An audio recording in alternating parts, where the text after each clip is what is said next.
We will now reconvene in the public session of the Salem Keizer School Board meeting. Will you please join me in pledge allegiance to the flag?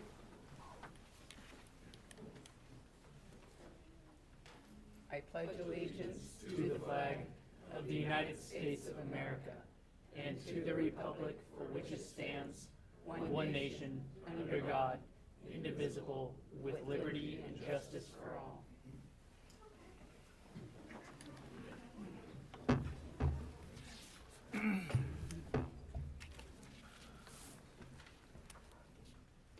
All board members are present this evening except Marty Hyan, Director Hyan.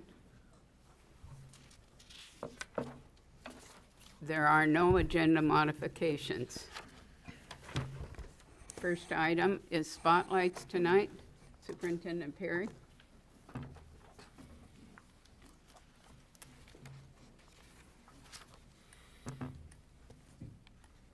All right, our first spotlight will be presented by Lillian Govis, our Director of Community Relations and Communications. Thank you.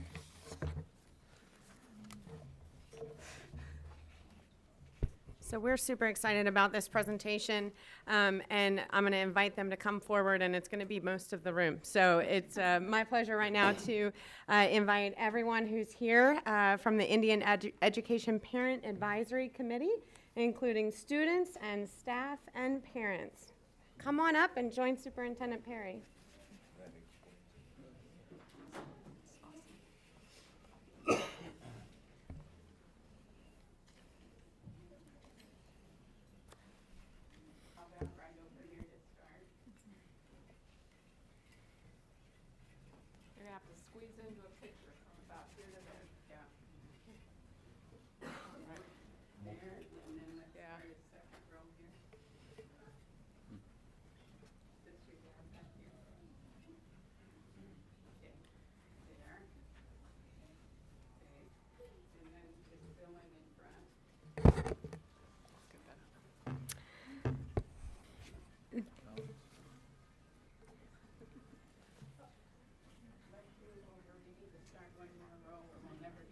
Go for it.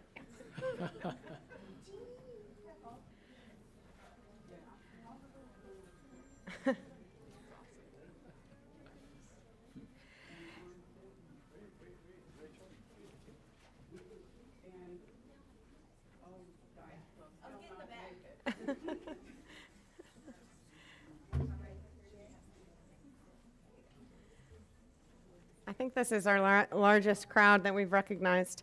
Yeah.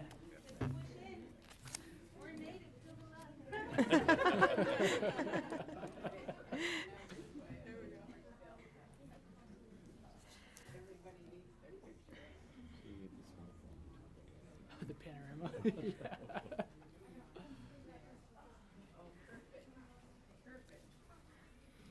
All right, Kathy, now you got to get in. Yeah. Now you gotta slide in. All right. There are nearly 700 Native American, Alaskan Native students in our schools. Our Indian education program is passionate about supporting these students and their families. This includes helping them keep connected to their unique culture and heritage. One way the team does this is by working closely with the Indian Education Parent Advisory Committee. Tonight, we honor this committed group of parents as one of our community partners of the month. Throughout the school year, Indian Education holds family nights for students and parents. During the 2018-19 school year, 13 of these events will take place. After a light dinner, students attend classes in cultural education such as traditional dance, crafting, and storytelling. These activities are combined with lessons in science, math, and literacy. While students are studying, parents meet with district staff to give input on Indian Education program objectives and activities. Each year, the Parent Advisory Committee is instrumental in helping to plan big events. These include the annual Eagle Feather graduation ceremony in May. At this beautiful ceremony, all Indian education students who complete high school are honored at a Native-based celebration. This month, the Parent Advisory Committee is helping to organize a Native American awareness gathering on Friday, November 30th at 6 p.m. at Chemeketa Community College. There'll be traditional music, dancing, storytelling, and dinner. It's a free family event, and everyone here is invited and welcome to attend.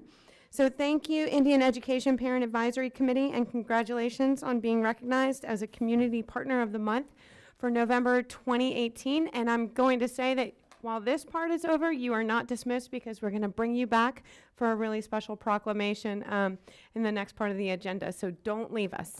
Thank you.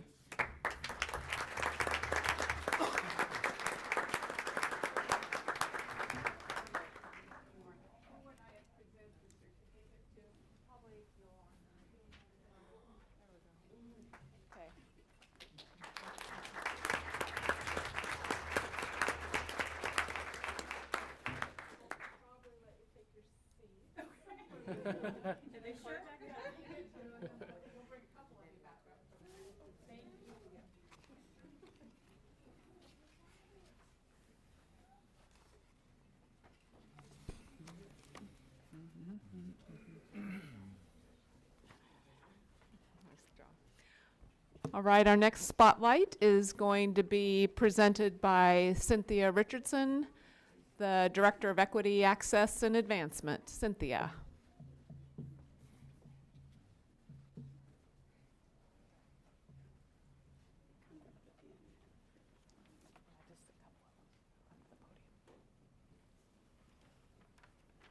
Good evening. Is Ramon Gutierrez available or here?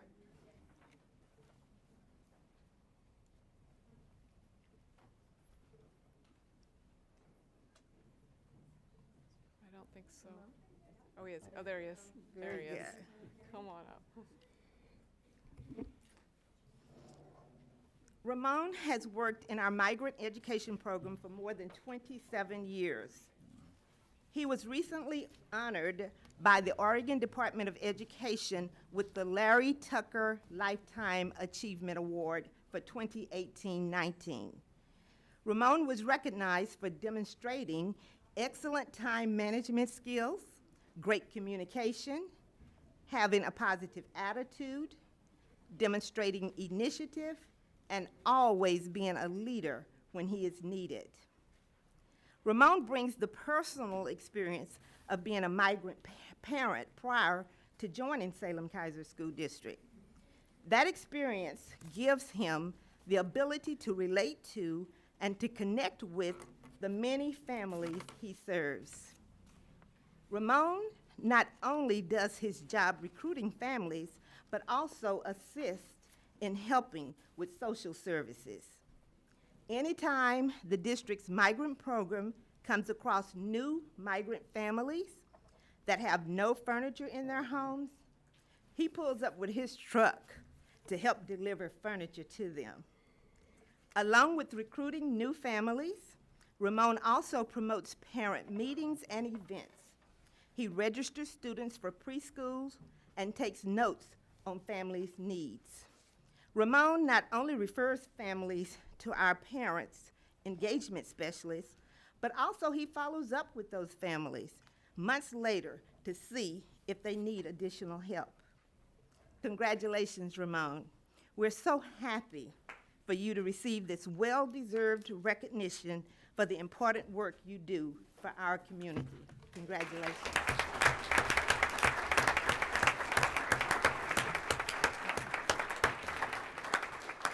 All right, our last spotlight will be presented by Matt Biondi, our Director of Middle Schools. Good evening, everyone. Could the members of the Salem Fire Department and Salem Fire Foundation please come forward?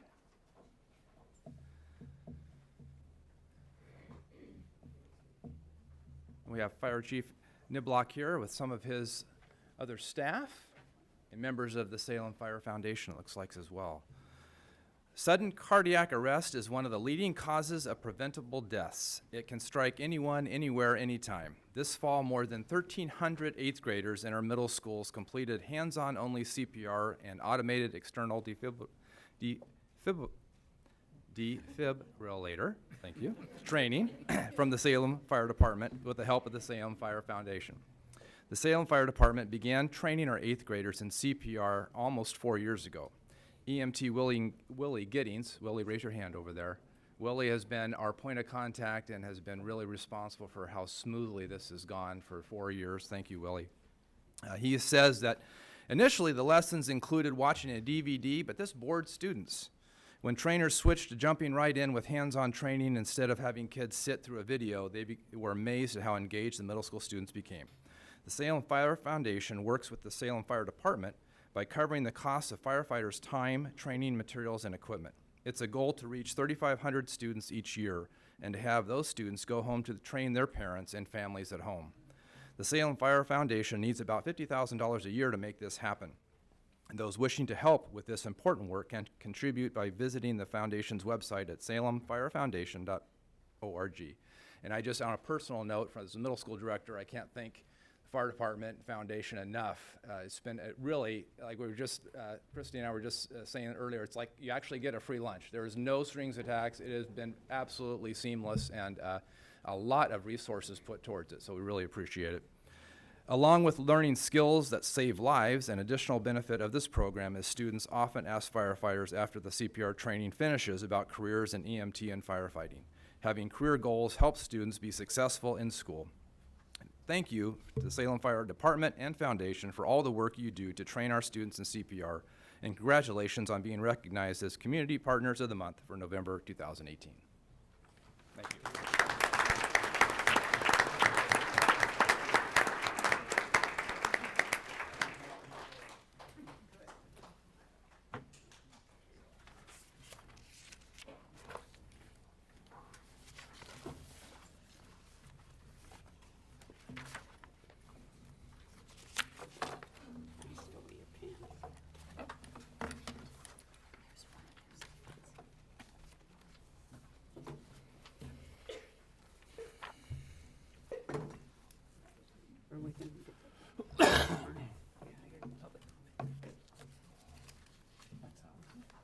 Okay, we will now hear public comment. This section of public comment is for agenda items only. Please remember, each speaker has 3 minutes, and the timer will beep when your time has expired. The first person on this list will be Deanna Fuller, Keizer. I'm Deanna Fuller, and we have lived in Keizer for 54 and a half years, 1967 Chelan Street. First of all, I'd like to thank all of you for your generous dedication of time to our school children. We raised 4 children, 12 grandchildren, and now 5 great-grandchildren in the Keizer area. We're very interested in quality schools for all children. However, we're also interested in the impact that St. Edward's Church has had on our community of Keizer. We do not attend this church, nor have we ever attended this church, nor am we Catholics, but we have seen the value of their presence over the many decades. They have been very community-minded and have added much to our community. They have sacrificed much to build a beautiful building and grounds that does Keizer proud. You say that you will not take their buildings, but as the school continues to grow, you know good and well that that will be the next thing that you will need to take from them. When you take the property that you are planning on taking, you are limiting their ability to grow, as was their plan. They were wisely paying off what they already have built before they extend themselves any further. This is an example which shows the responsible choices they have made and what a stable part of our community they are. I have seen nothing but solid improvement over the decades, and you will take away that their possibility for more improvements and positive impact on our community. I feel that you've maybe not been as creative as you could be in the way that you have chosen to handle this situation. Lake Oswego has a population similar to that of Keizer, and they have 2 high schools. Why don't you just lease the land that you need and plan for a new school that will not be locked in with homes and a church? As I understand it, Keizer is talking about their urban growth boundaries. What a shame it would be if you took their land and later the boundary was extended and there was enough property for a new school. We have 2 middle schools, many elementary schools, and I think that possibly you're thinking short range, putting a Band-Aid on McNary. We need 2 high schools in Keizer, as we have a lot of students coming up that will be feeding into the high school, and then you will take the church's building and the rest of their property and force them to relocate at higher prices, and we would lose their positive presence here in Keizer on River Road, the heart of our community. And I'm not for taking people's homes either, as the school is already big enough. Big schools are not the best learning environments in my humble estimation, and do not give the most kids opportunity to grow. I would like to challenge you to think farther down the road than you are and just lease their land and give time for a better long-range solution. I will say I have heard a lot of people say that if they knew you were going to take the church's land from them, they would not have voted yes on the last election. And I'll have to admit, I kind of felt the same way. I have always supported school votes, as our family has, but I'm not happy with what you're doing, and it doesn't seem like it's really great for public relations. When I was in high school, we played our football games at Pacific University, not beside the school, and it worked out just fine. And I'd like to challenge you to be more creative and not just run over this dedicated group of people that have done so much for Keizer. There's a big piece of land there on Hyacinth and Salem Industrial Way that's totally empty. And thank you for your time and consideration. Thank you for coming. Rita Glass?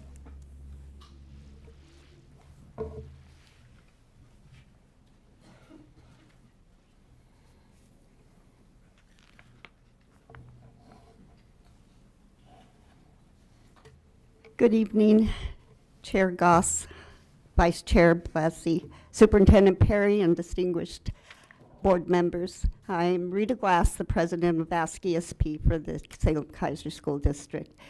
I'd like to, on behalf of our 2,300 plus educational support professionals in Salem Keizer School District, I'd like to thank you for the recognition this evening in proclaiming tomorrow, November 14th, as Educational Support Professional Day in Salem Keizer School District.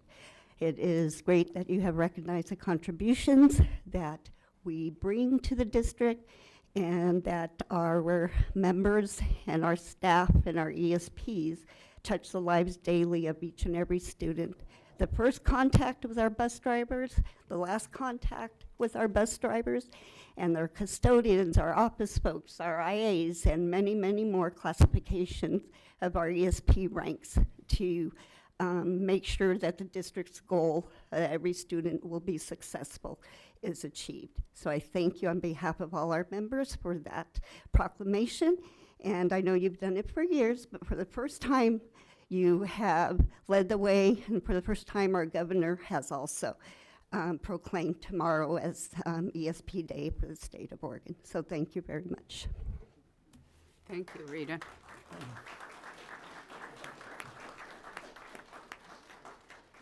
Next will be Dean Epperly.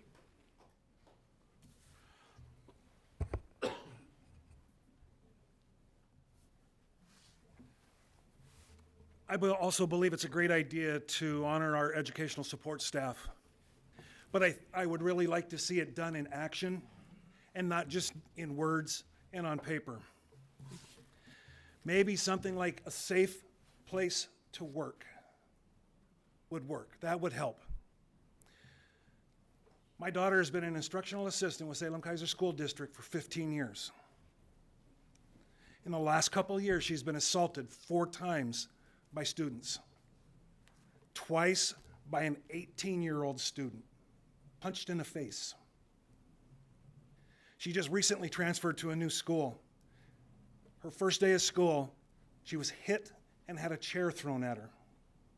Her second day of school, she was head-butted in the face, kicked in the kneecap, and shoved to the floor. Before that day was over, she had to go to the hospital. Before that day was over, the principal ended up in that classroom. She was also assaulted by that student. My daughter went back to work today after being kept off of work for a couple of days. There was another staff in that classroom assaulted again today. I don't know what the answer is. She works in an EGC room, so these are children who have special needs. And I say, unfortunately, sometimes those special needs are given special privileges. The classroom she's working in now was headbutted, was kicked, was pushed to the ground, is a classroom of third graders. In our state, last year, we had 433 physical assaults and attacks by third graders in the state of Oregon. And it goes up from there. Sixth graders, 1,631 attacks. Something's got to be done. It's great, but let's find a safe place for our support workers, for our teachers to work and to care for. My dad is an educator. Retired years ago, passed away 7 years ago. He'd be ashamed of what he sees today, what he would see today. Thank you.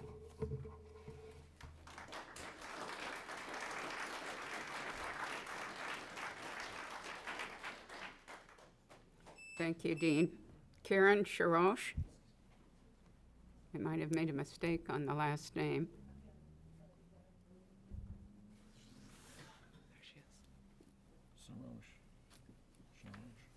Oh, here we go.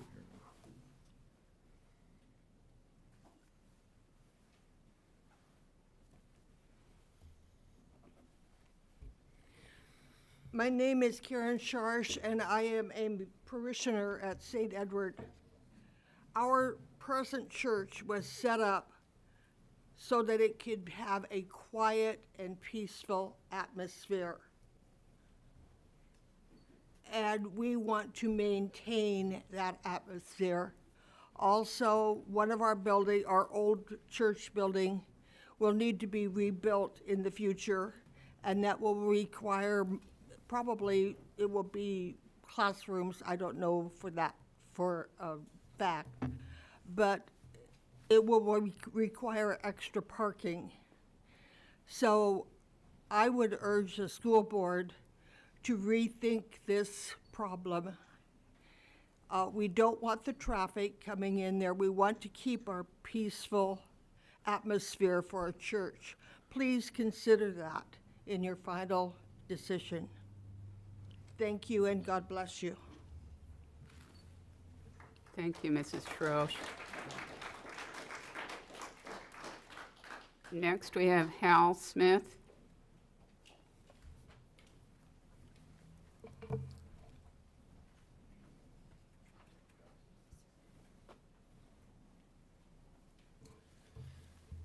Good evening. I'm Hal Smith. I'm a taxpayer within the Salem Keizer School District, and I give you $277 a month. I'm strongly opposed to the district taking property from St. Edward's Catholic Church by eminent domain and adding it to McNary High School. I have no connection to the church. I don't know anybody that goes there, but I have viewed both properties. I feel like the bond measure that was passed in 2018, as far as I can determine, was deceptive in nature regarding McNary High School. I can't find any public disclosure that the district intended to take the church private property using eminent domain. All I find is a statement that says an adjacent land acquisition will provide space to accommodate the new needs. So one could assume that there was a willing seller at the time, but recent reports would suggest otherwise. When a church governing body requests donations for to buy property, to build, or to their operating budget, they have a certain expectation, and the parishioners do, that money's going to get used appropriately. And whatever use St. Edward's has for their property, it's their business, and I don't think that the district should be interfering with the fiduciary responsibilities of the governing body or the expectation of the adherence to that church. Where does the law require the taxpayers to provide school parking for students or employees for that matter? The ones who benefit from that should pay for it. Why not charge them $25 like per day that you would pay if you go to a hotel in a big city? Reduce the parking footprint. If you eliminated the parking, you could build on that space, and I think you should build up instead of out. I think this resolution that you're going to vote on tonight is craftily worded to emphasize safety because that's often considered in an eminent domain case.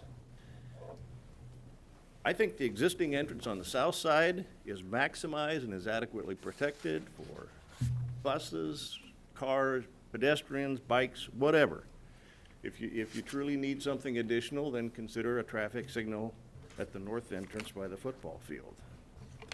I think the resolution uses the word required multiple times when I actually think a more accurate term would be you desire certain things rather than require them. I think it looks like there's room on the north end of the football field to put some turnouts for buses. They could offload students there, and then you'd eliminate the need for the east entrance that is proposed through the property that the church owns now. I see my time's up. Finally, I would say this. The dismal outcomes of education in the Salem Keizer Public School District demonstrates it's not deserving of any more of taxpayer dollars.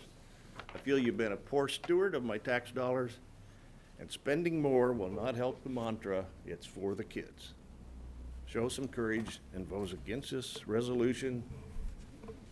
Protect the taxpayers so we can stay in our homes, and leave the parishioners at St. Edward's Church alone. Thank you.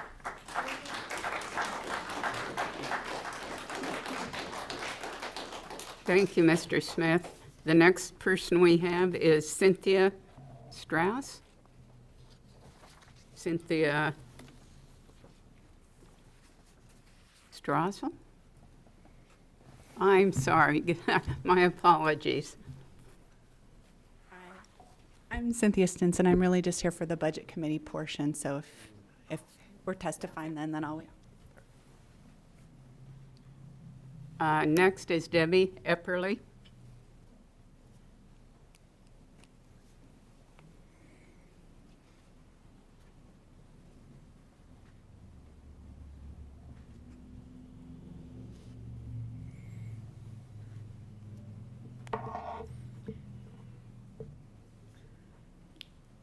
Thank you for your time. My husband really kind of said it. Oh. Okay. My husband pretty much said kind of what we've been talking about, and I had quite a conversation with all of you in the car this afternoon. But now that I get here, I can't think of a darn thing that I really want to say. I don't even know my name when I'm up front. I just do have a real concern for the staff and student safety in our schools. I had no idea things were getting this crazy in some of the classrooms. I feel that discipline and consequences have kind of gone by the wayside, and the few, I don't know if I should say outrageous cases that we've probably had shouldn't form this hands-off, can't do anything policy that we have. The kids need consequences, and they need to grow up knowing, well, there are consequences in this world. If you want to hold a job, if you just want to be a responsible adult, pay your bills and that kind of thing. That all starts back in school and back at home. I know these kids come from very broken homes. I don't know what to do about that, but I just am concerned, I guess, about what is the violence, the punching, the what's going on, and the language. Oh my goodness. If we had said anything remotely, we would have been sent home back in my day. So I don't know. I just think we need to take another look at, are we doing our students a disservice by being so lenient and not holding them accountable? And I know they have special needs, but you still need to learn how to behave. So that's kind of it, and thank you. Thank you, Mrs. Epperly. Next, we have Jonathan Chenoweth. Okay.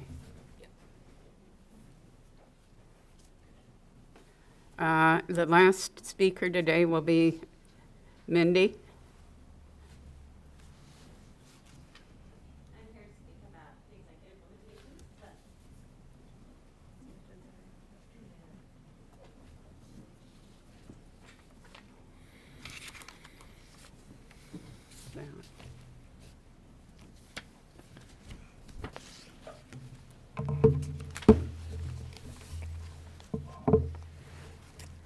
Hi, Board Chair Goss, Superintendent Perry, and Board Directors. My name is Mindy Merritt, and tonight I'm speaking as SKEA President.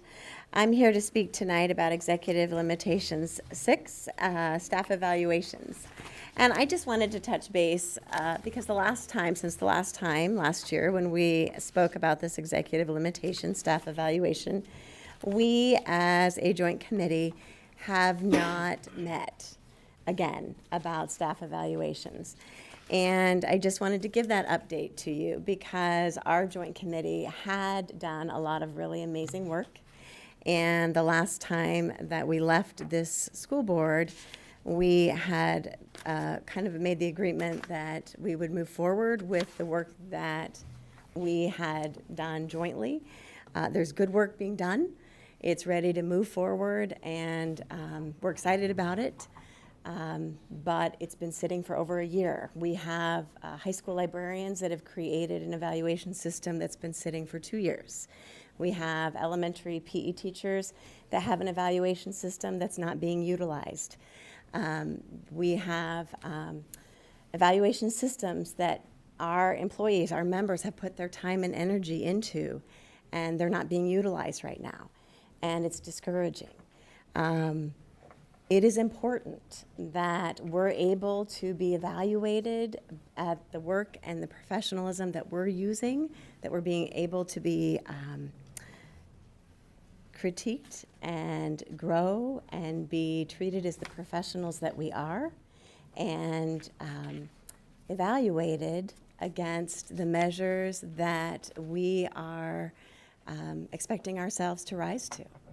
And we work really hard. We have high expectations for ourselves. And it's frustrating when we are coming together and working, especially not always getting paid for those additional committees, to work on to form these tools, and then they're not used.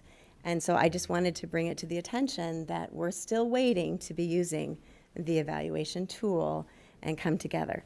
I do want you to know that the district has reached out to have a joint committee for the evaluation to begin the next step. That was October 30th. And so, but it's been a good year since the promise that we would move forward from the long wait from the last time we met. So we're still waiting. Thank you. Thank you, Mindy.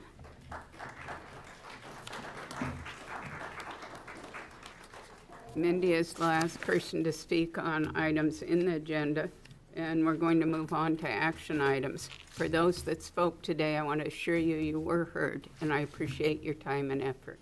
Thank you. Our first action item is to adopt the Native American Heritage Month proclamation. Director Lippold, would you like to read the proclamation for us? Oh, yes, I'm ready. Oh, yeah, are they coming up first? I think we'll bring our chair of the PAC and Shelby from Yolanda, Indian Shelby. Education up as we read the PAC, or the resolution.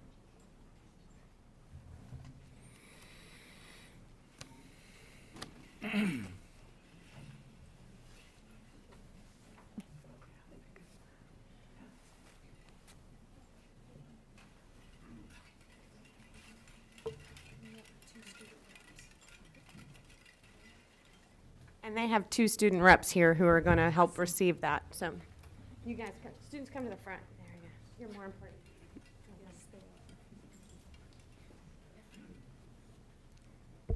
Awesome. First, I'd like to say, as a member of the Confederated Tribes of Grand Ronde, as well as a board member, I really appreciate the work that you guys do, especially Shelby. We met briefly, and she does amazing work for a lot of our Native American students, and you guys are working really hard, and I appreciate that. So I'm honored. I'm honored to be able to read this for you today. Alrighty. Whereas the Salem Keizer Public School recognizes that the indigenous people were the original occupants of the lands that would later become known as the Americas. And whereas, as the first Americans, Native Americans and Alaska Natives have helped shape the future of our Oregon and the United States through every turn of our history. And whereas, Salem Keizer Public Schools Indian education provides services for Native American and Alaska Native students, such as tutoring, college, and scholarship information, the Eagle Feather graduation celebration, monthly meetings for parents, and a culturally accepted academic summer program. And whereas nearly 700 students in SKPS identify as Alaska Natives or Native American. And whereas Native Americans and Alaska Natives have moving stories of tragedy, triumph, and perseverance that need to be shared with future generations. And whereas our community is better because of the diversity of our population. And whereas inclusion is a core value of our district, and the school board has a responsibility to oppose the systematic racism towards Indigenous people in Oregon and the United States, which perpetuates high rates of poverty and income inequality, exacerbating disproportionate health, education, and social crises. And whereas the school board promotes closing the equity and attendance gaps for Native Americans and Alaska Natives through policies and practices that reflect the experiences of Indigenous peoples, ensure greater access and opportunity, and honor our country's Indigenous roots, history, and contributions. And whereas the school board commits to creating successful educational outcomes for our Native American, Alaska Native, and Indigenous students. Now, therefore, the Salem Keizer Public Schools Boards of Directors proclaims November 2018 to be Native American Heritage Month and encourages all members of our community to join in celebrating our Native American, Alaska Native, and Indigenous students. Director Lippold, would you please make a motion to adopt the proclamation? Yes. I move that the Salem Keizer Public School Board adopts the Native American Heritage Month proclamation. I'll second that. The movement has been made and seconded. All those in favor? Aye. Opposed? The board has voted in favor of accepting the proclamation. The result of the vote was 100% in favor. Thank you. Okay.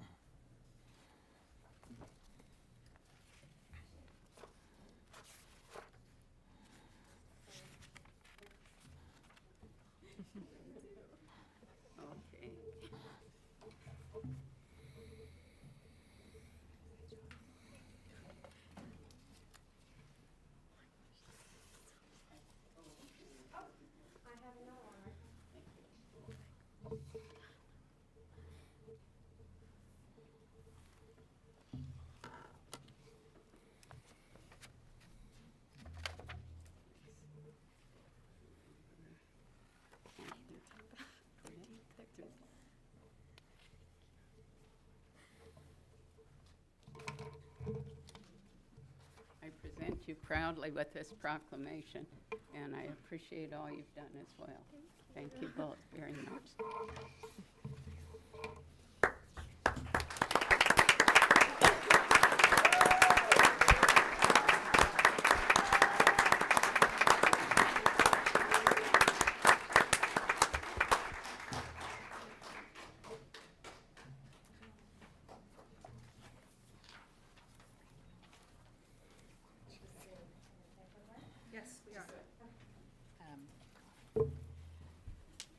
As a member of the parent board, we thank you for this first of hopefully many.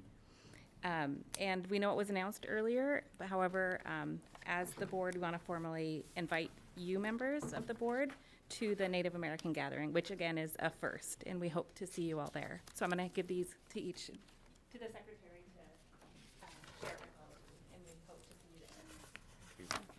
And as the chair of the Parent Advisory Council, I want to thank you for this first big step, but I would also challenge you to go one step further. Please don't let this be a one-time only November thing, right? And please share this with our educators, because there are still educators in this district who don't realize that there are Native people, Native students in their classrooms. Thank you. And as we move into Thanksgiving month, hopefully that people actually know the true histories and that that's actually shared. And there are some true resources out there that are not making it into our schools and to our students to actually understand the true history and what Columbus actually represents and the true story of Thanksgiving. And so that's a place that should be started with our students at all levels. Thank you. Thank you all.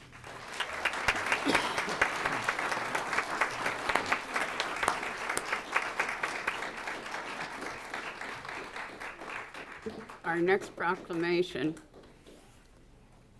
is for National Education Support Professional Days. Director Blasi? Would those people involved please come up?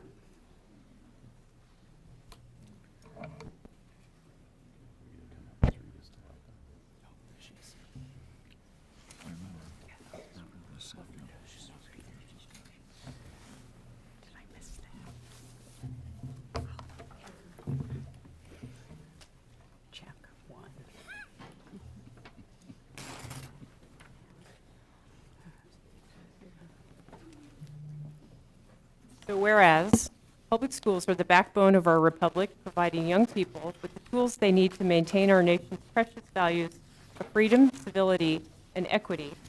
Whereas education support professionals are an integral part of the education process.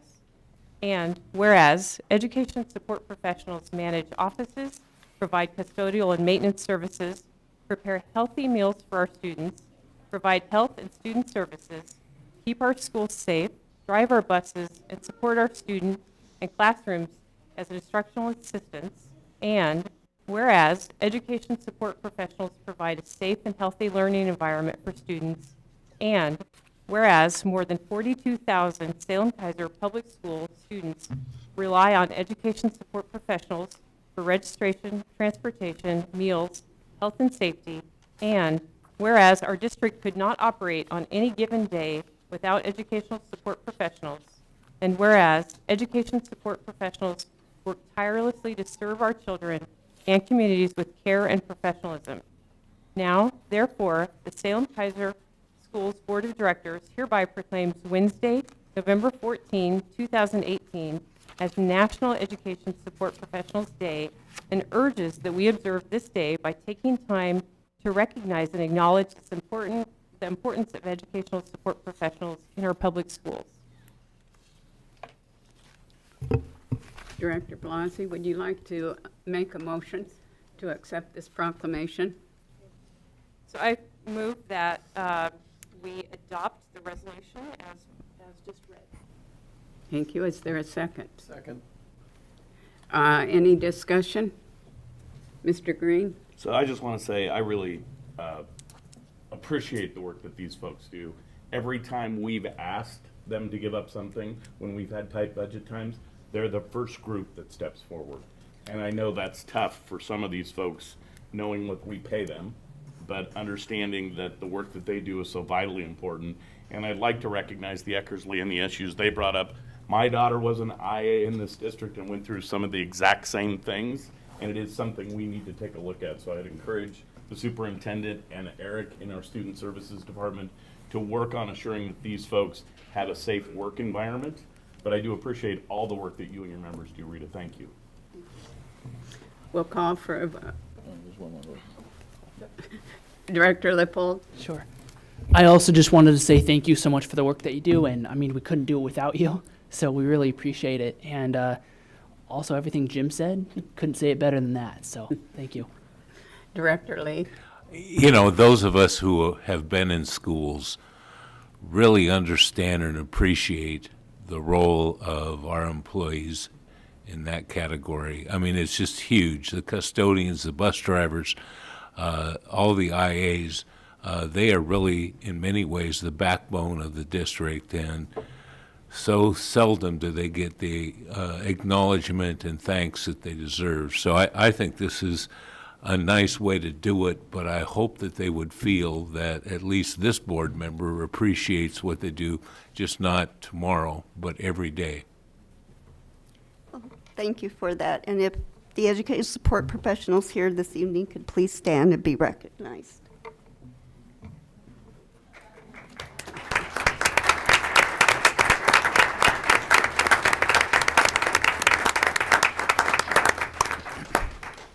Thank you. We'll now call for a vote. All those in favor of the proclamation signify by saying aye. Aye. Opposed? The proclamation has passed with all board members participating. Thank you.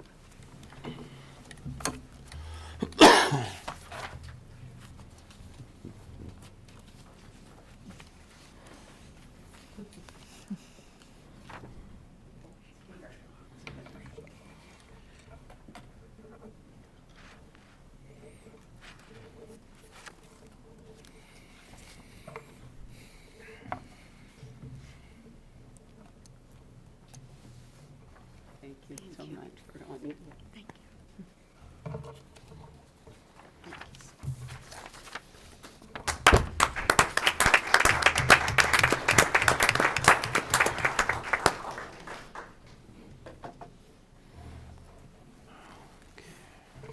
Thank you.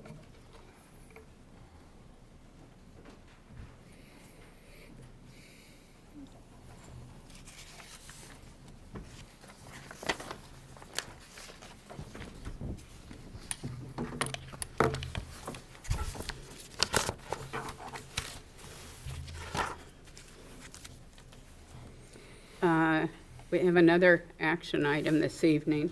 We're going to appoint community members to the Budget Committee. We have two positions open, and there are 5 candidates. Thanks to each of our candidates for applying. We appreciate your willingness to serve. The board has received and reviewed each of the applications, keeping our equity lens and the need for diversity on the committee in mind.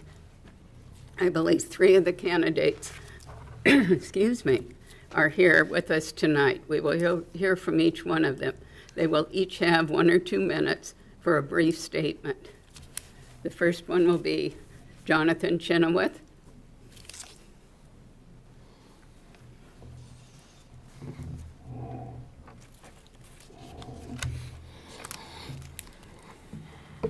Good evening. Superintendent Perry, board members, thank you for the opportunity to address you this evening regarding my application for participation on the Budget Committee. Service and education are both crucially important to me, whether when I volunteered and served 6 years in the U.S. Navy or the continued learning that is required as a pharmacist in the knowledge of new and emerging medications. Both service and education matter to me. The Salem community has become my family's home, and now that I have the privilege of being a parent of a child in the Salem Keizer School District, I'm excited at the opportunity to blend the two. Of the many opportunities for volunteering available in the Salem Keizer District, the Budget Advisory Committee stands out and interests me. This is because I see the role that budgeting and resource allocation plays in my current work in the healthcare field, the importance of budgets in an organization's ability to provide services, and the importance of utilizing resources in the most efficient, effective means to care for patients. If given the opportunity, I hope to bring this perspective to the care the district provides to students.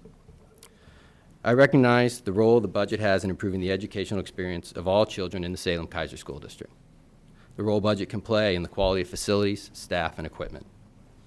It may not be glamorous or always worthy of a photo op, but it is a crucial part of the day-to-day activities. I appreciate the consideration, and I'm happy to answer any questions you may have. Thank you. Thank you, Mr. Chenoweth. Next up will be Tyson Pruitt.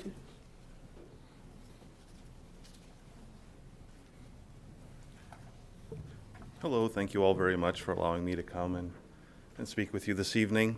You've obviously got the application, so I figured I wouldn't need to go through that, the things that you had there. But what I just wanted to say, one thing that I realized I had not put on the application was just that I come from a family of educators. My father is a retired school teacher. My wife was a school teacher until she decided to stay home when our kids were young, and now she works in a support environment in a school. So education is something that is a deep part of what I have done and who I am. I'm also currently a assistant, well, I guess a volunteer at West Salem in their basketball program, helping coach in the middle school. So, you know, school, that giving back is something that's important. Professionally, I am a CPA, so budgets and those things are something that I think I can bring a lot of expertise to the table at. So the same thing, if you have any questions, I'd be happy to answer them. Thank you. Thank you for speaking. Next, Cynthia Stinson.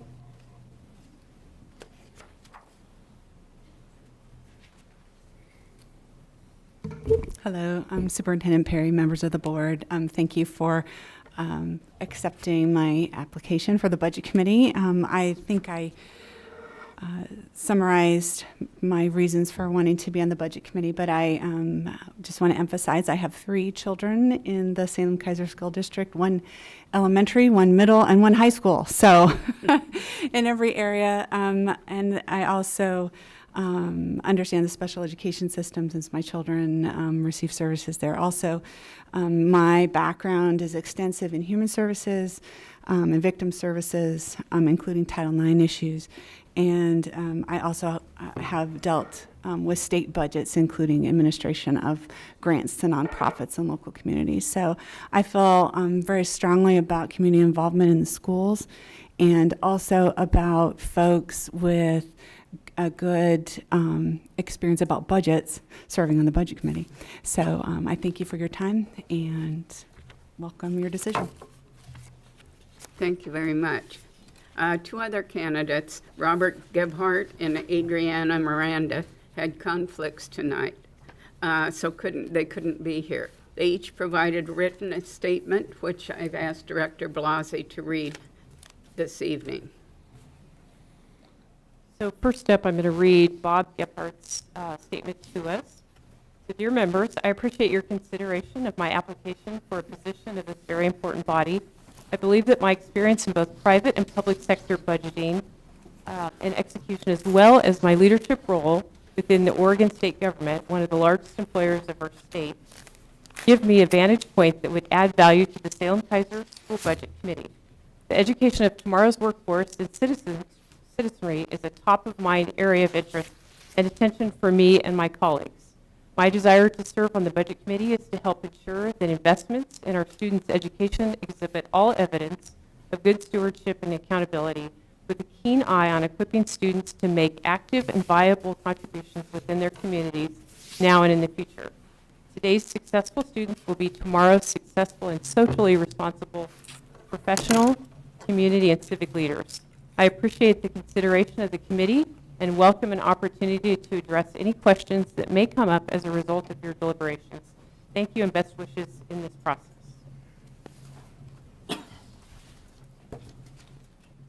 The next statement is from Adriana Miranda. Dear Chair Goss, Vice Chair Blasi, Superintendent Perry, and directors of the Salem Keizer School Board. My name is Adriana Miranda, and I would first like to apologize for not being available to attend the school board meeting in person tonight, as I have a scheduling conflict and will be at the Salem Keizer Boundary Review Task Force meeting. I read with interest the posting for a Salem Keizer Budget Committee member and believe that as a product of the Salem Keizer School District, parent, and engaged community member, I possess the necessary skills and experience you are seeking and would make a valuable addition to the Salem Keizer School District Budget Committee. In my current job as Chief of Staff, I hold the primary responsibility for managing the budget and finances of our legislative office, including the supervision of staff and interns. I carry a firm grasp of public policy and community engagement. Moreover, while my on-the-job experience has afforded me a well-rounded skill set, including creating strong relationships with the community, advocacy groups, and liaisons, I bring a broader set of lived experiences and skills that can be transferred well into the Budget Committee. As a mother of Salem Keizer School District students, I am personally invested and committed to bringing a racial and ethnic lens into the complex process of making budget recommendations that impact every single one of our students. Please review my attached resume for additional details regarding my experience and career achievements. I can be available to discuss how my experience and background would meet the Salem Keizer Budget Committee needs. Thank you for your consideration and your time. Thank you, Director Blasi. Is there any other discussion of the board? Director Lee? I've been sitting on this board for 12 years, and we've had numerous applicants for the Budget Committee, and I can never recall so many well-qualified and outstanding individuals. I'm going to really struggle with who to vote for here tonight, but I think that all 5 of them are incredible, and I think we should really appreciate their willingness to step forward and serve. They are 5 outstanding candidates, and I, for one, really appreciate their willingness to step up and serve. Thank you, Director Lee. I certainly second that. It really was a strong group of people that volunteered to run for this position. I very much appreciate it. We'll now vote.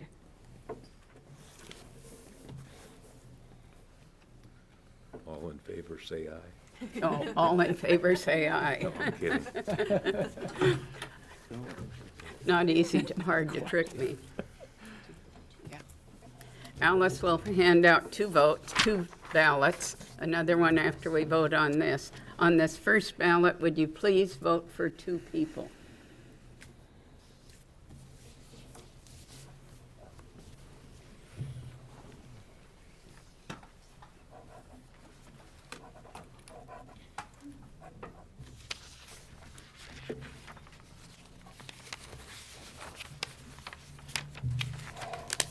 Let's pass the ballots down this direction.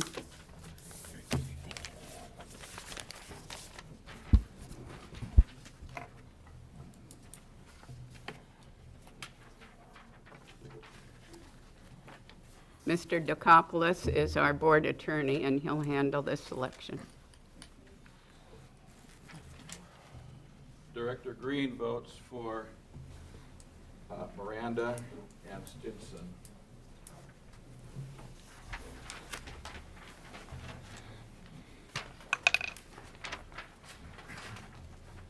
Director Lippold votes for Miranda and Pruitt.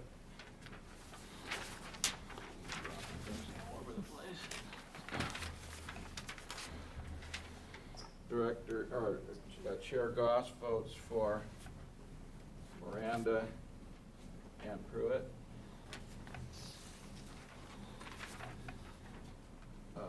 Director Blasi votes for Gephardt and Miranda.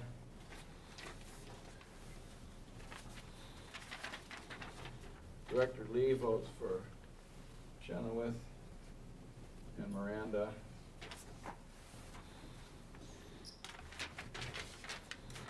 And Director Kylo votes for Chenoweth and Miranda. So we have elected one of the 2, and we'll have a second ballot. Will all 4 be on the second ballot? We're each receiving a second clean ballot, and this time you are to vote for 1. So all 4 will be on the ballot? Right. Okay.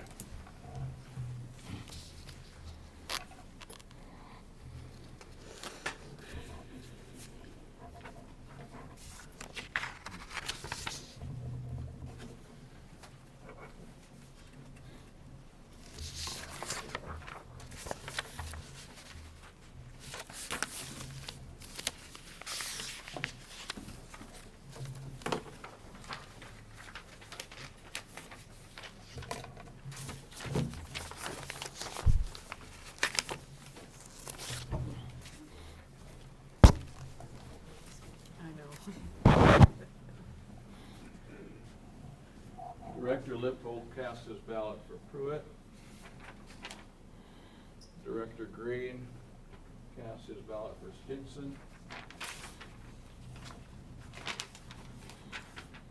Director Blassie for Pruitt.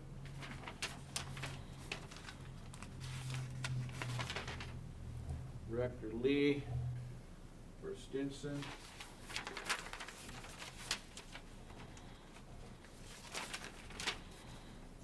Director Kylo for Chenoweth.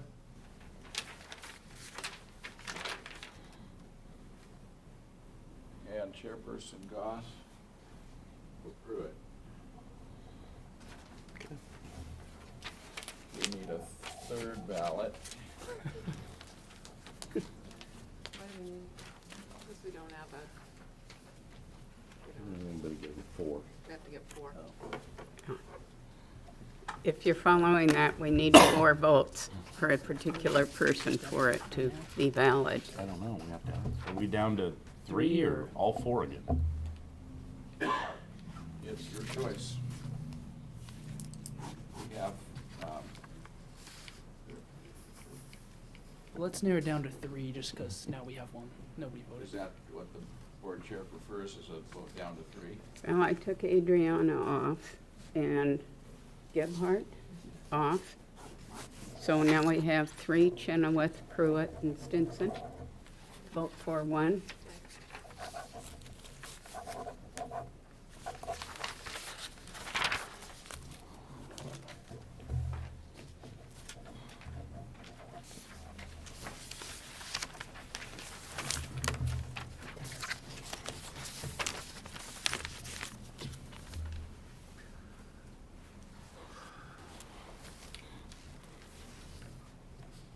Director Blassie votes for Pruitt. Director Lippold for Pruitt. Director Green for Stinson.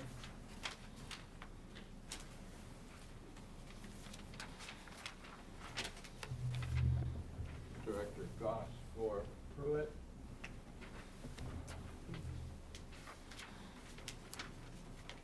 Director Lee for Chenoweth.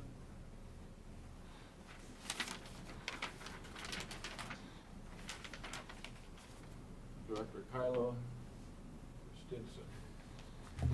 The next, 4th ballot. Down to the last 2. It's up to chair. Do you want 2 more to, sets. do you want to narrow it to the Yeah. last, to the 2, Kathy? Yep, I will. Okay. So we're down to Pruitt and Stinson. Yep. Okay. Remaining on our ballot, we're to vote for 1, and the one remaining, those remaining will be Chenoweth. No, I'm sorry, Truitt and Stinson. Vote for 1, please.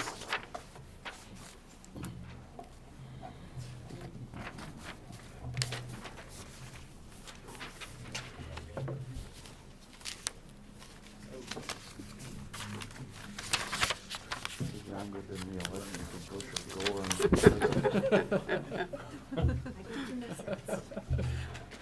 It's a serious business. This is called have a good applicant. Yeah. It's tough. It is, yeah. Every one of them was great. Director, or Chairperson Goss votes for Pruitt.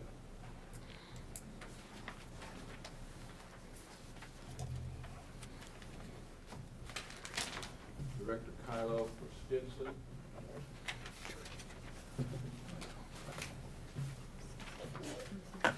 Bless you. Director Lee for Stinson.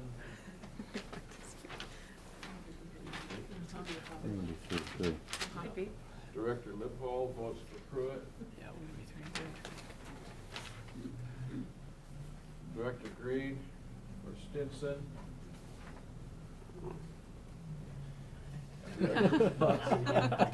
For Pruitt. The plus side means that you're all very good. Yeah. This requires another ballot. We're gonna run out of It's gonna code be the sheets. same, yeah. Pretty soon. It's gonna be the same. Flip a coin? That's what Chuck wants to do.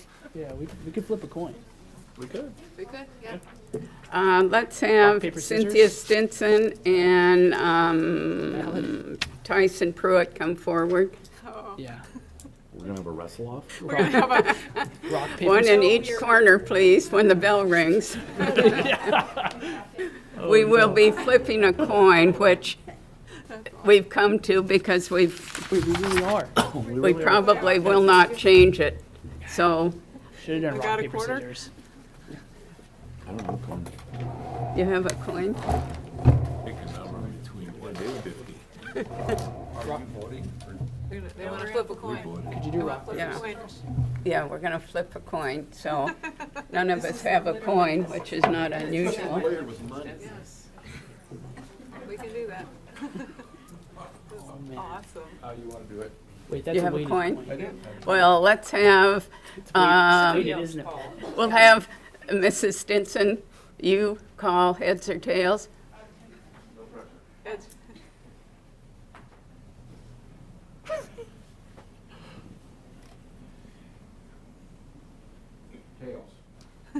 Well, oh, man. Congratulations.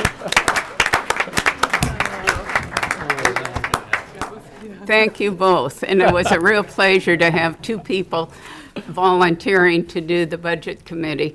And I'm sorry we only had 2 openings. We had 5 very qualified people. Yeah, Thank that's you. true.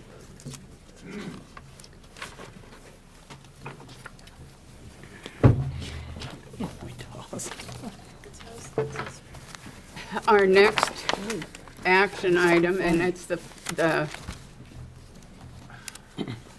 resolution of necessity to acquire the property we need around McNary High School. Mike, would you like to introduce our speaker so people know?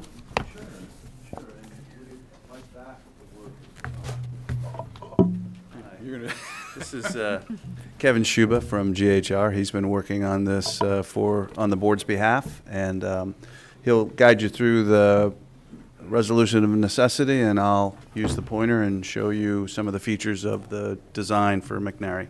Thank you both. Thank you. May it please the Chair and Superintendent Perry, Board. Kevin Schuba, attorney for the district. This is the time and place set for the second reading of the resolution number 2018-19-3. It is, as the Chair said, a resolution of necessity, and it's a step toward acquiring the property necessary to expand the McNary campus and acquire neighboring vacant property owned by St. Edward Catholic Church. The board plate details a lot of the reasoning, and I'm not going to recover those unless there are questions about it. And the resolution, a separate document, has the reasoning embedded in it. A couple of comments before turning the mic over to Mike. If the board chooses to take this next step, it will kick off a mandatory round of negotiation. The item the event that will occur next will be the issuance of a 40-day letter, which is an official offer to purchase that vacant land, accompanied by a lengthy appraisal supporting the value and the offer of just compensation to the owner. The mechanics of that are an actual written offer accompanied by the appraisal itself sent to representatives of the church. This is the second reading, and this will be the opportunity for the board to balance and maximize the public good, minimize the harm to any particular individual. And with that, I'll turn over the mic to Mike to illustrate, or at least cover again, the improvements that are anticipated and the land necessary for those improvements. Great, thank you. So as we've discussed before, one of the main goals of this project is to add additional capacity for teaching and learning spaces to include our special needs students, special programs, as well as really creating a safer entrance and exit for our students, our staff, pedestrians, vehicular traffic, bus traffic as well. And so I want to show you some of the features of the design. Basically what we have is a newly configured front entrance for McNary High School. What's currently here are the softball fields and a soccer field.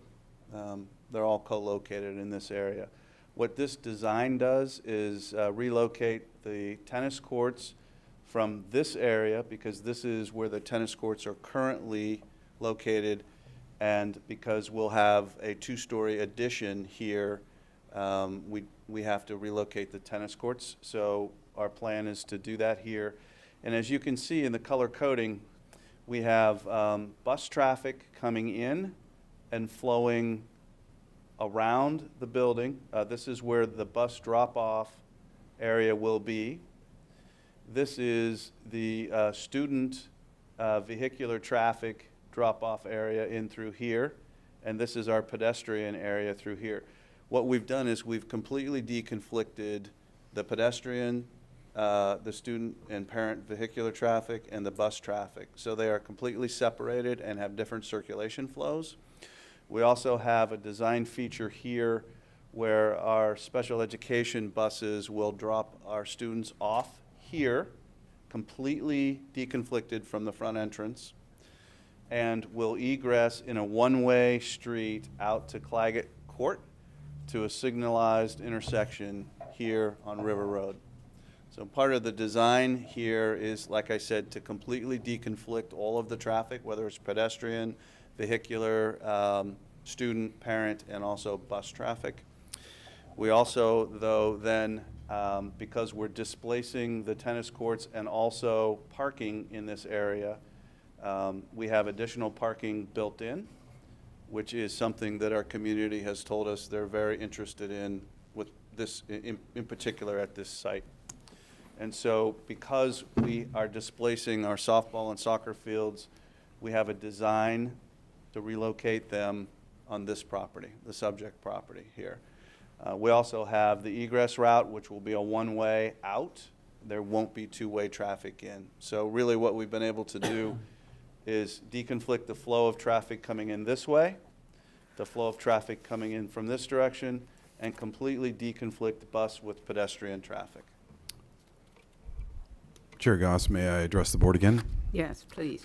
Mr. Wolf, the footprint that is currently under consideration by the board is 6.18 acres. Is that correct?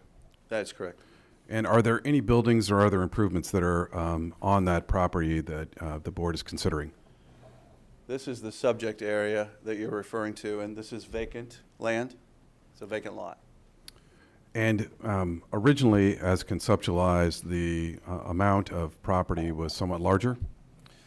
When we were originally having the conversation, it was closer to about 6.8 acres, and we're down to just below 6.2 at 6.18. And the process of reduction from the 6.87 to something smaller required what?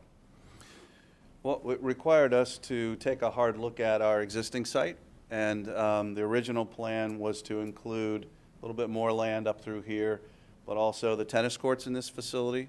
And we were able to, with our design team and our manager of facilities, Joel Smallwood, to relocate our tennis courts here, which provided us the need for less. And so the design team considered what they could to reduce the amount of land necessary? Yes, we also relied on the geology reports that helped us determine the exact amount because of water retention issues. And so the district also had certain examinations and investigations done on the property under consideration? Yes, we did. Surveys, geological testing, environmental testing, to name a few? Yes.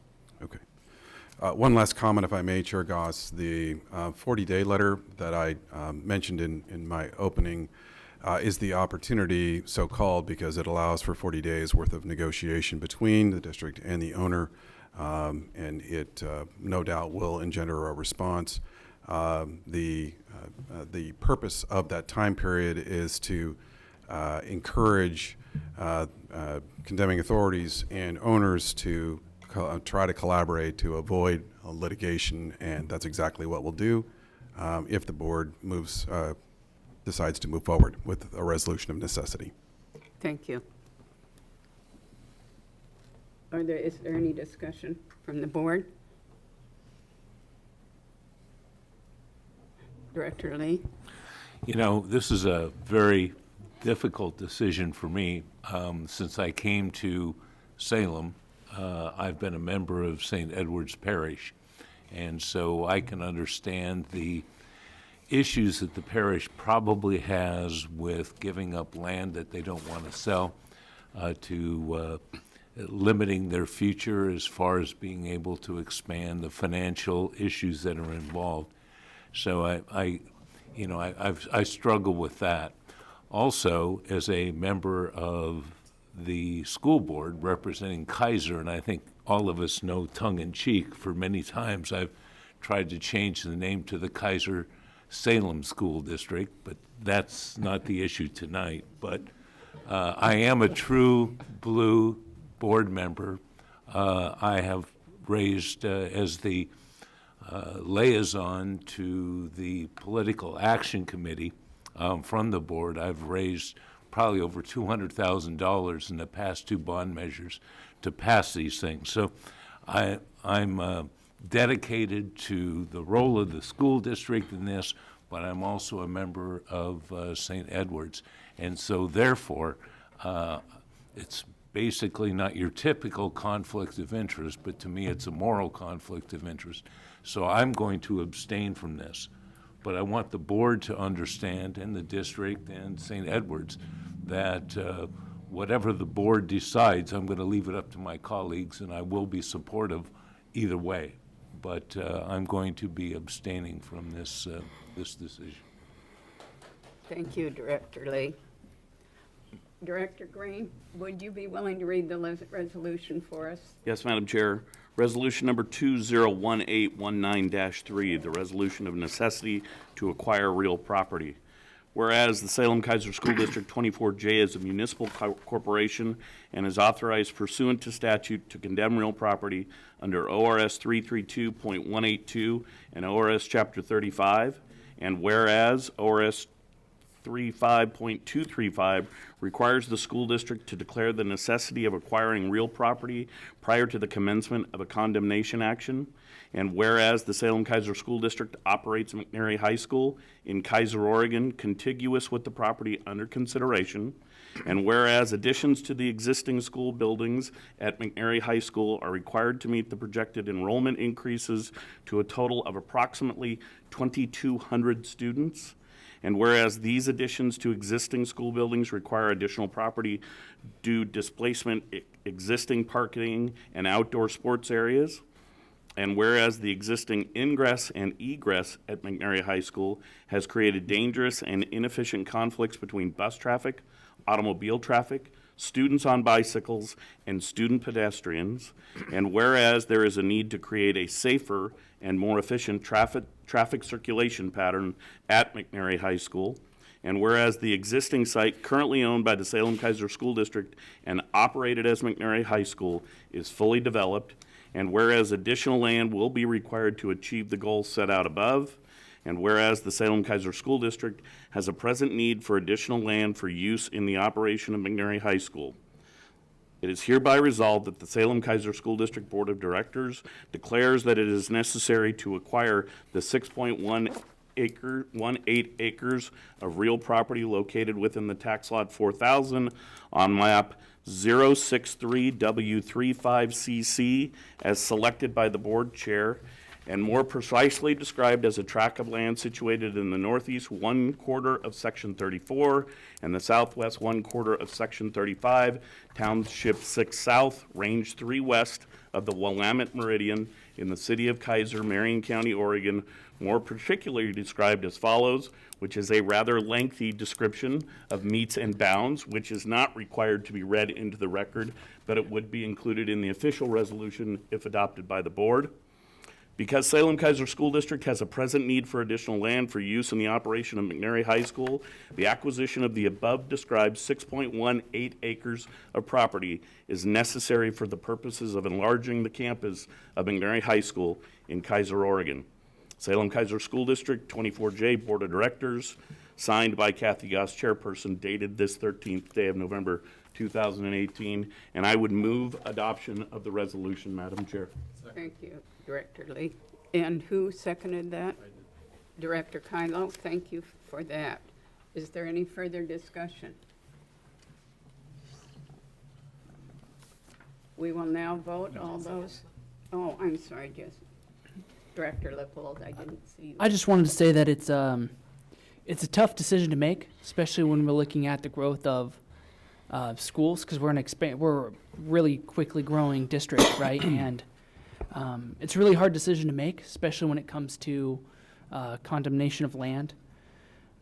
The reality is our schools we're growing really at a rapid pace, and we have to expand our schools somehow. When we look at the decision's a tough one to make. And so I just wanted to appreciate and thank everybody who came to speak, and just let you know that your voices were heard. And also say that at the end of the day, we're all the same community. And so thank you for coming to speak. Thank you, Director Lippold. Any further discussion? I'll call for a vote. Those in favor of approving the proposed amendment, please signify by saying aye. Aye. Aye. Those not in favor by saying no or nay. Motion passes. One abstention. With one abstention. Voting in favor of that is Director Green, Director Lippold, Director Blasey, Chair Kathy, and Director Kylo. Thank you.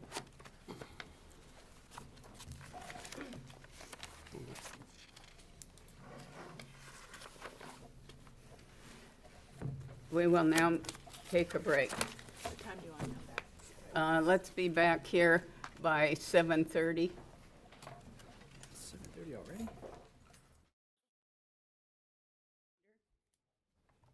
Does any board member intend to pull an item?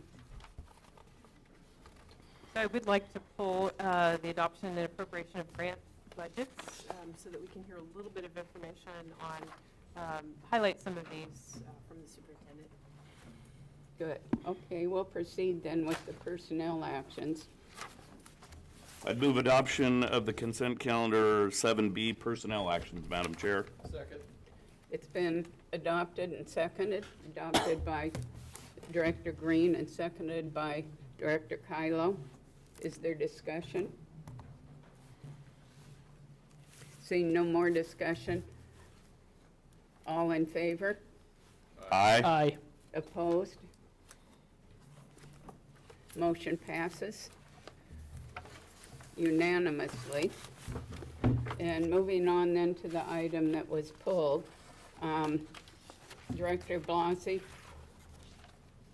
would you like to do your thing? The superintendent's going to speak to them, but I had asked her to please go over a few of these because there are some pretty significant grants to the district around Title II funding and migrant education and early childhood learning. So I would like just a little bit more information on some of those. Okay. All right, so I'm just going to start with the McKinney-Vento homeless, only to highlight that we have 662 students in transition that are served by the STEP program right now. And actually, that's up 100 more students compared to this time last year. Wow. So I thought that was important for us to highlight. Next item I'd like to highlight is our migrant education. We have 2,348 students identified as migrant. We have the largest school-age migrant population in the state. These funds pay for a migrant coach. We recruit and identify families, and actually there's quite a bit of federal paperwork that our families are required to fill out. And then most significantly, we do a 5-week summer migrant summer school as part of those funds. So that's the migrant education. Going on to the preschool for migrant education, we have 41 students that are in our migrant preschool program. We have 3 part-day classes, 1 a.m. and 2 in the p.m. And then the other one I wanted to highlight is our mentor grant. As I'm not sure if you know this, but we actually support 13 other districts with our mentor grant. As part of a collaborative, we have about 7.1 FTE that serves our first and second year teachers. We have 266 year 1 and year 2 teachers that are served through the grant. The other 13 districts serve about 170 additional beginning teachers. Next on here is our statewide chronic absenteeism plan. And this is new this year and is focused because of our chronic absenteeism as one of the highest chronic absenteeism districts. And we have about $80,000 that is spent on the Willamette ESD dashboard. We're doing some work with some surveying of our families, and we have about an additional $56,000 for family engagement. So those are the highlights from the grants that we thought it was important to share. Thank you. I think we should call some attention to our 24J every day that Ms. Govis is working on. Do we have any signs this evening or anything people can pick up? I did not bring any collateral with me this evening. However, if folks are interested in getting a sign, they can simply request one from their child's school or their neighborhood school, and we'll make it happen. Perfect. Thank you very much. Director Blasi, do you have anything else to add? Thank you very much for that description of each of us. Okay. Is there any other discussion this evening? All those in favor? Got to have a motion first, Madam Chair. Whoops.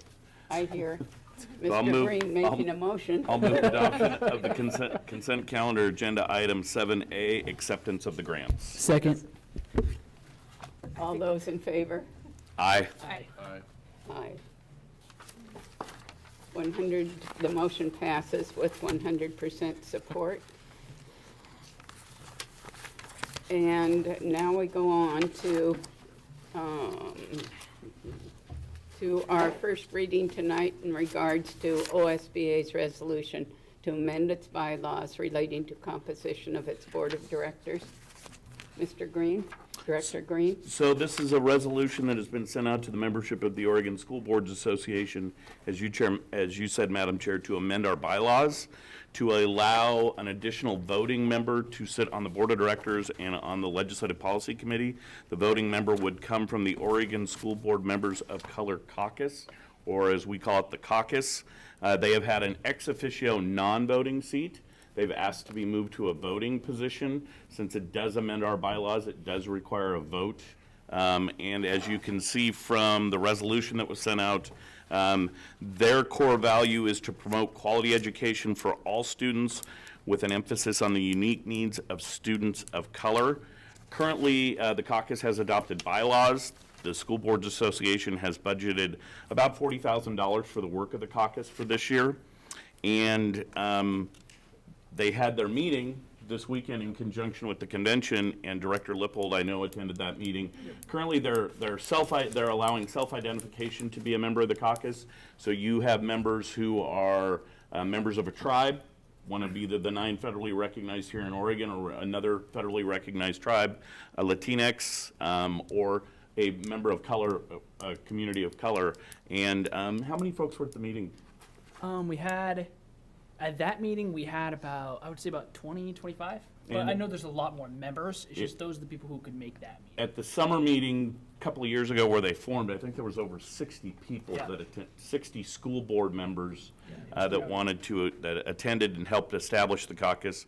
And it's to recognize the diversity of our student population across the state, and that not a lot of school board members in Oregon look like our student population, and those that do want to have a voice on the statewide association.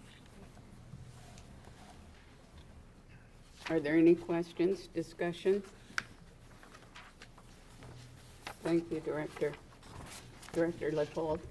Oh yeah, I just wanted to say that I've been along this ride as this our color caucus has been formed and created and going, and I just want to say that there was the amount of work put in by these community members and these board members who are very passionate about representing students of color, especially because the perception could be that they aren't represented as much as they should be, and so I think that's important to address.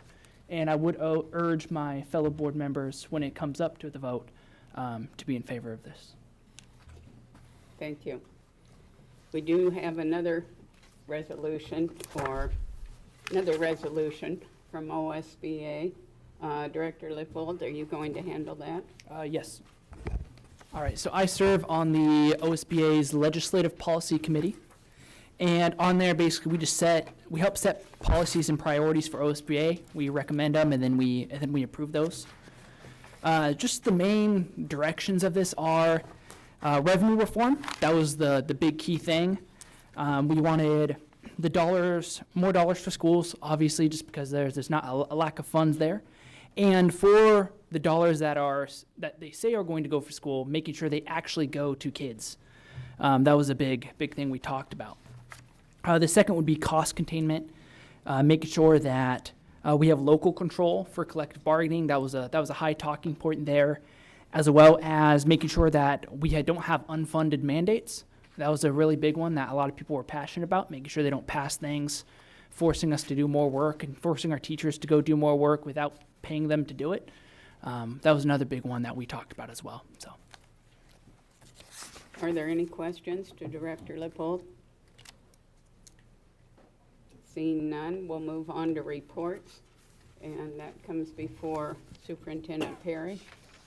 All right, the first executive limitation report is related to staff evaluation, and this is the 6 of 12 monitoring reports. Much in this report is similar to last year. I want to draw your attention to page 2, second paragraph, where it starts in partnership with SKEA. And the current teacher evaluation system, Legends, is actually one that has been recognized by the state, and we are in process of trying to refine that. But because the current version of the Legends framework has done an excellent job of meeting all the legally required components, as well as providing feedback to teachers, we are still in process, and we remain committed that if we make changes, that we offer high-quality enhancements and potential long-term benefits. So we are in process on that, as we were last year. That is correct. Our goal is still to potentially pilot some pieces, because we want to pilot before we would roll out something new. Classified evaluation was revised in 16-17, so that was revised last year. And then just some additional information at the end related to the updated and pending EL. The evaluations are one important piece, but they're not the only piece of high-quality teaching. It's that recruitment, retention, but it's really that day-to-day feedback in classrooms.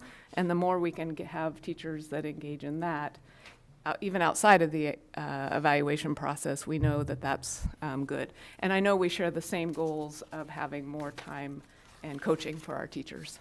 So with that, I'll open it up to questions.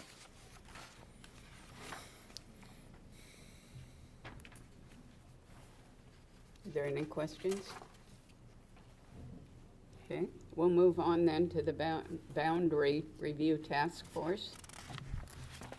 Again, Superintendent Perry All right. and Mike. Yep, I'm going to Mike have our Wolf. Chief Operations Officer, Mike Wolf, give you a quick update about the Boundary Review Task Force. He might even have up to the minute since he's been there and back. Great. Good evening, Chair Goss, Superintendent Perry, and members of the board. So this is just a brief overview of where we are in the task force. We have 2 board members that represent you there, and that's Director Kylo and Director Green as well. And we talked about the process here at the board back at near the end of July, and we're implementing a series of meetings with the task force. We have over 45 members that represent all feeder systems and all levels, elementary, middle, and high. We also have community members and advocacy groups that are part of the task force as well. We have 11 scheduled meetings, and so far we have 2 scheduled community engagement opportunities. We've experienced one a couple weeks ago, and we've learned a lot from that. One of the things that we learned, and we gathered feedback, we had 3 locations. We had one at CTEC, Waldo Middle School, and Judson Middle School. What we found was that there was varying participation at each of the sites. And so we had the least amount of participation at CTEC, followed by Waldo, with most participation at Judson Middle School, mostly the South Sprague feeder systems. And what we heard from feedback through paper and online surveys was that there are concerns about impacts to our neighborhoods, as you might suspect, in a boundary review process. There's also important factors such as socioeconomic balance between our feeder systems and diversity within our schools. Also feedback around continuity of progression from elementary through high school. In other words, one of the things that's a reality in our system are we have schools, elementary and middle schools, that are split attendance.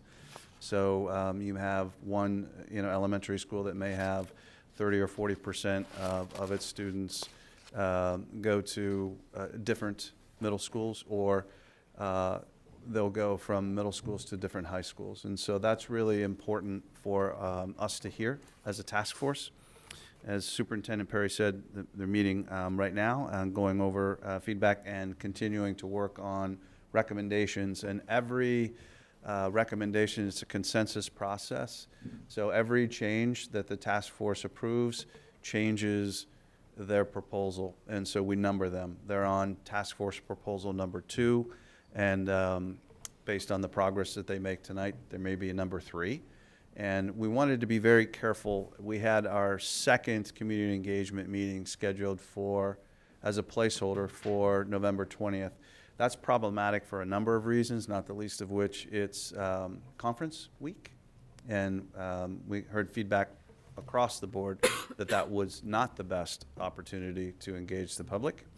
And so we've postponed that, and we're looking at potentially the 27th. But it really depends on how far the task force makes progress between now and the 27th. We want to give ourselves enough time to actually communicate with our community and have very targeted presentations in the areas that are most effective. So we're not looking at just 3 locations like we did the first go around. We're actually looking at going to the school communities that would be the most affected in the future. We also know that it's challenging to attend open houses if there isn't childcare in a lot of places, so we're looking at that as well. So we're really trying to modify, and the task force is looking at taking the feedback, modifying and adjusting processes as we move forward. So it was important that you hear that from the task force, that we as a group are making the changes that we need to ensure that all voices are heard in this process as well. We're still on track for the December 11th recommendations to be presented at the board meeting to the superintendent and the board. Although if the task force needs more time, then I think we would come to the board and through the superintendent and ask for more time, and then figure out what that means later down the road. We still want to make sure that any changes give the district plenty of time from a staffing perspective to respond accordingly. And so we're still on track, but we want to stay flexible. The other thing I would say is that Co-Chair Adriana Miranda and I met with the Student Equity Committee last week as well, and that was a really powerful session with that group of young adults. And part of the process was having that group act as the task force.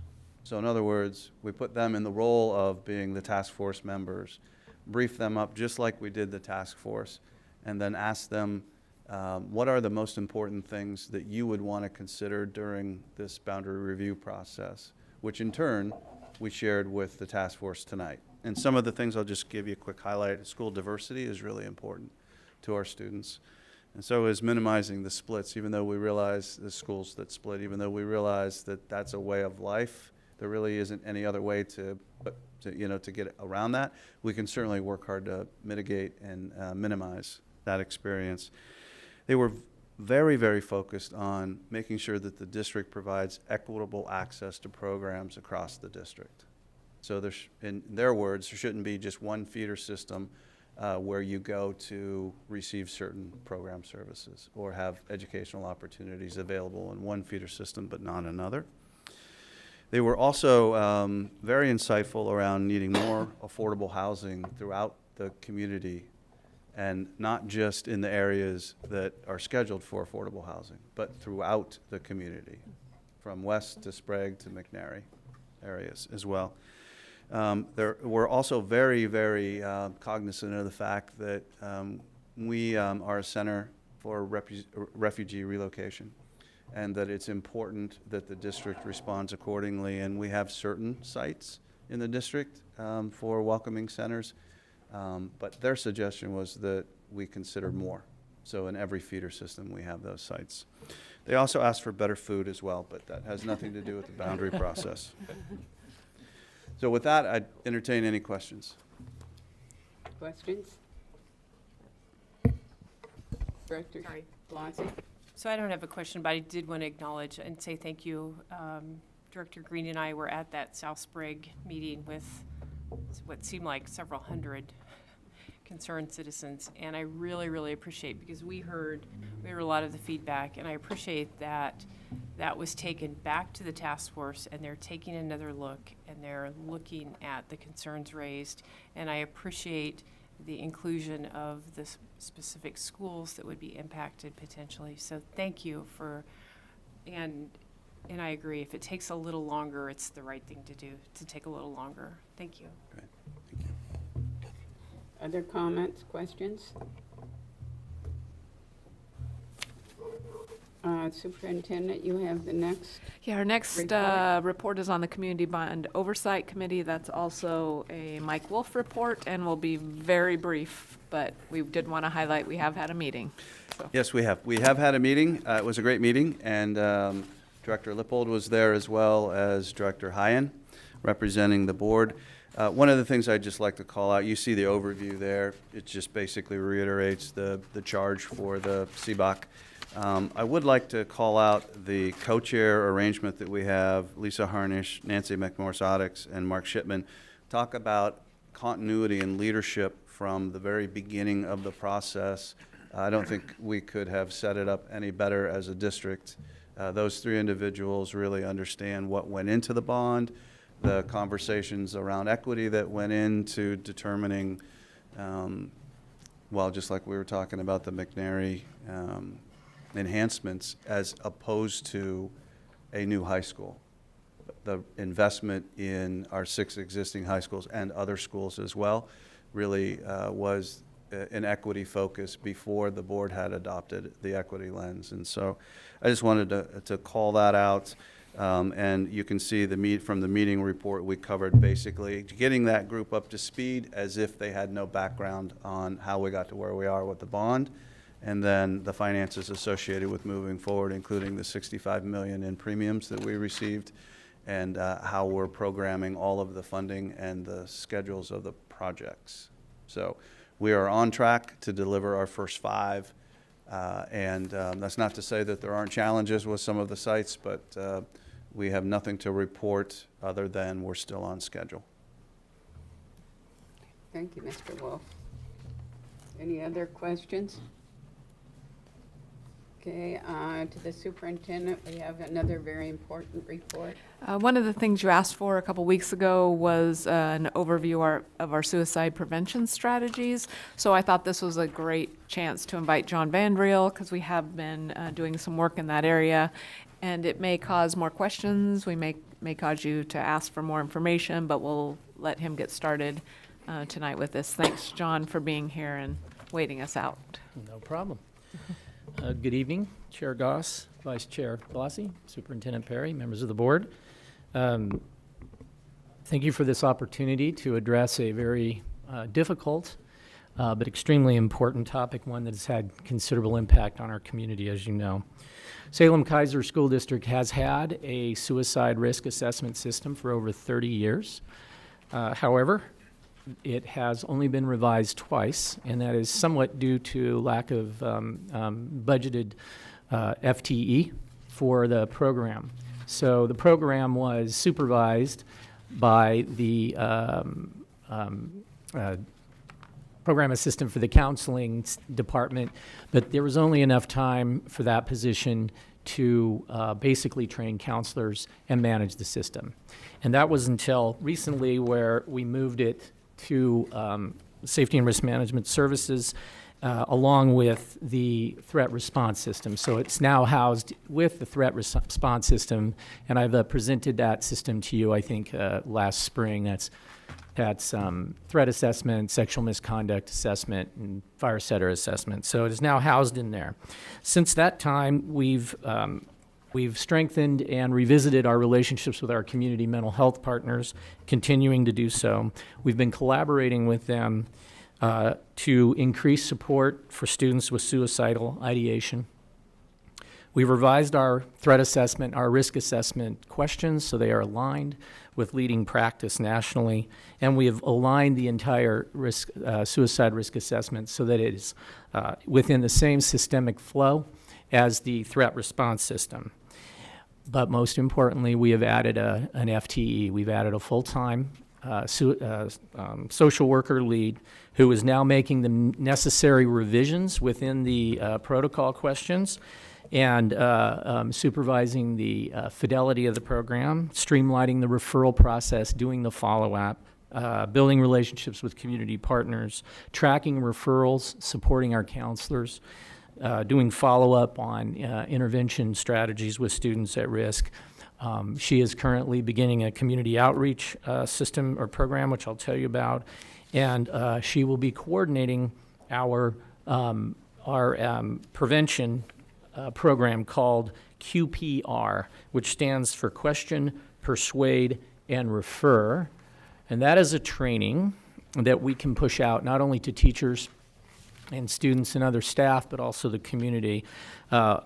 Salem Health is providing us with $5,000 to provide training and materials, but in addition to that, the district has already funded training costs and materials, and will continue to provide that funding along with our partner, Salem Health. The results mean that we will have 9 district staff trained as trainers, and they will then be able to provide the training for our school staff, our students, and our community.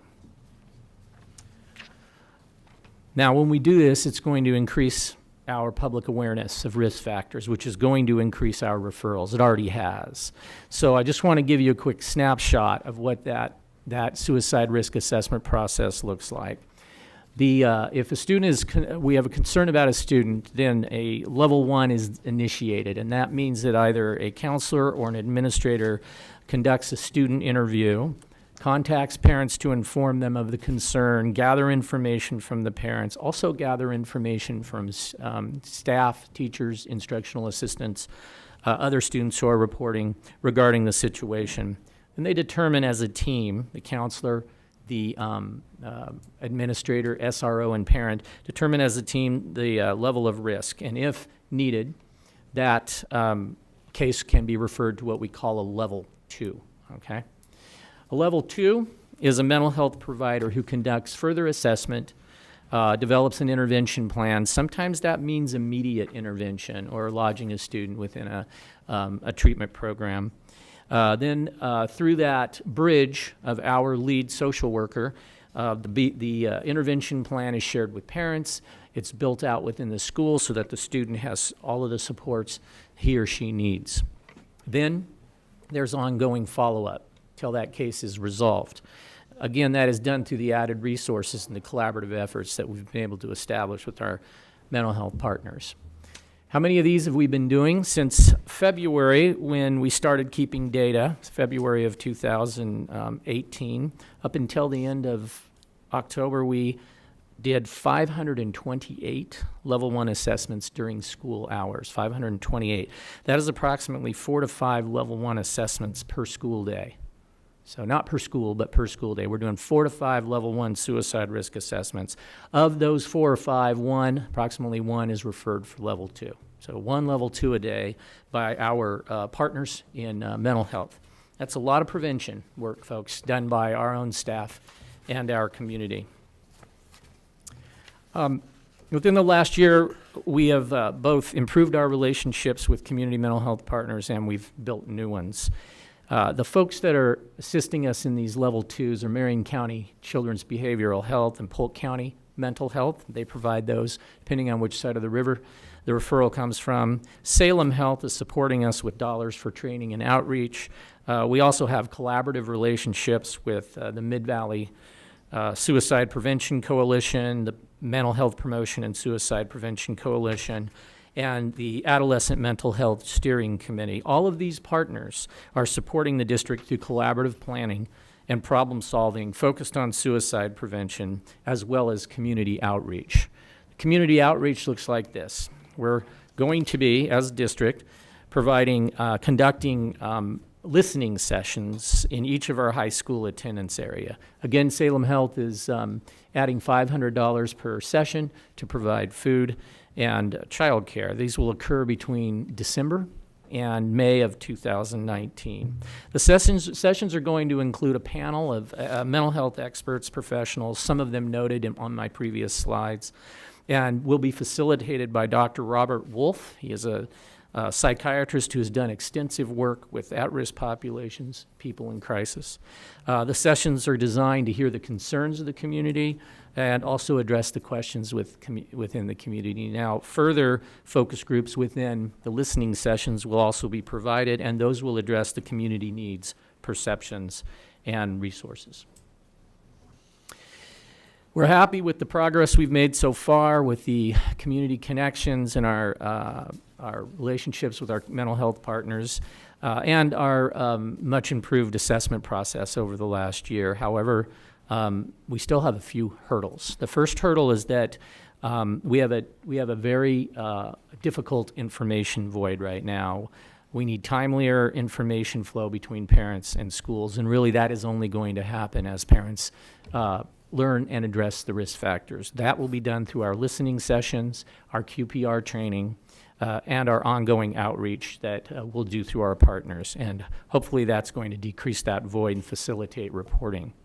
Again, I mentioned this earlier, reporting is going to increase. We're going to have an increase in referrals, which we've already seen as well. But I'll tell you this, suicides will decrease as a result of this. As community awareness and parent outreach always decrease that, if not solve the problem, as well as improved assessment tools. But with these increased referrals, we're going to have increased frustration with our staff. Each one of these level 1s takes somewhere between 2 and 4 hours. And yet that takes somebody out of their duties for that day. Some schools have experienced the bulk of these level 1s this year, so your counselors and your administrators are not getting to all of their tasks. So we do have to address that frustration. And finally, the code of silence is one of our greatest hurdles. Students still aren't reporting.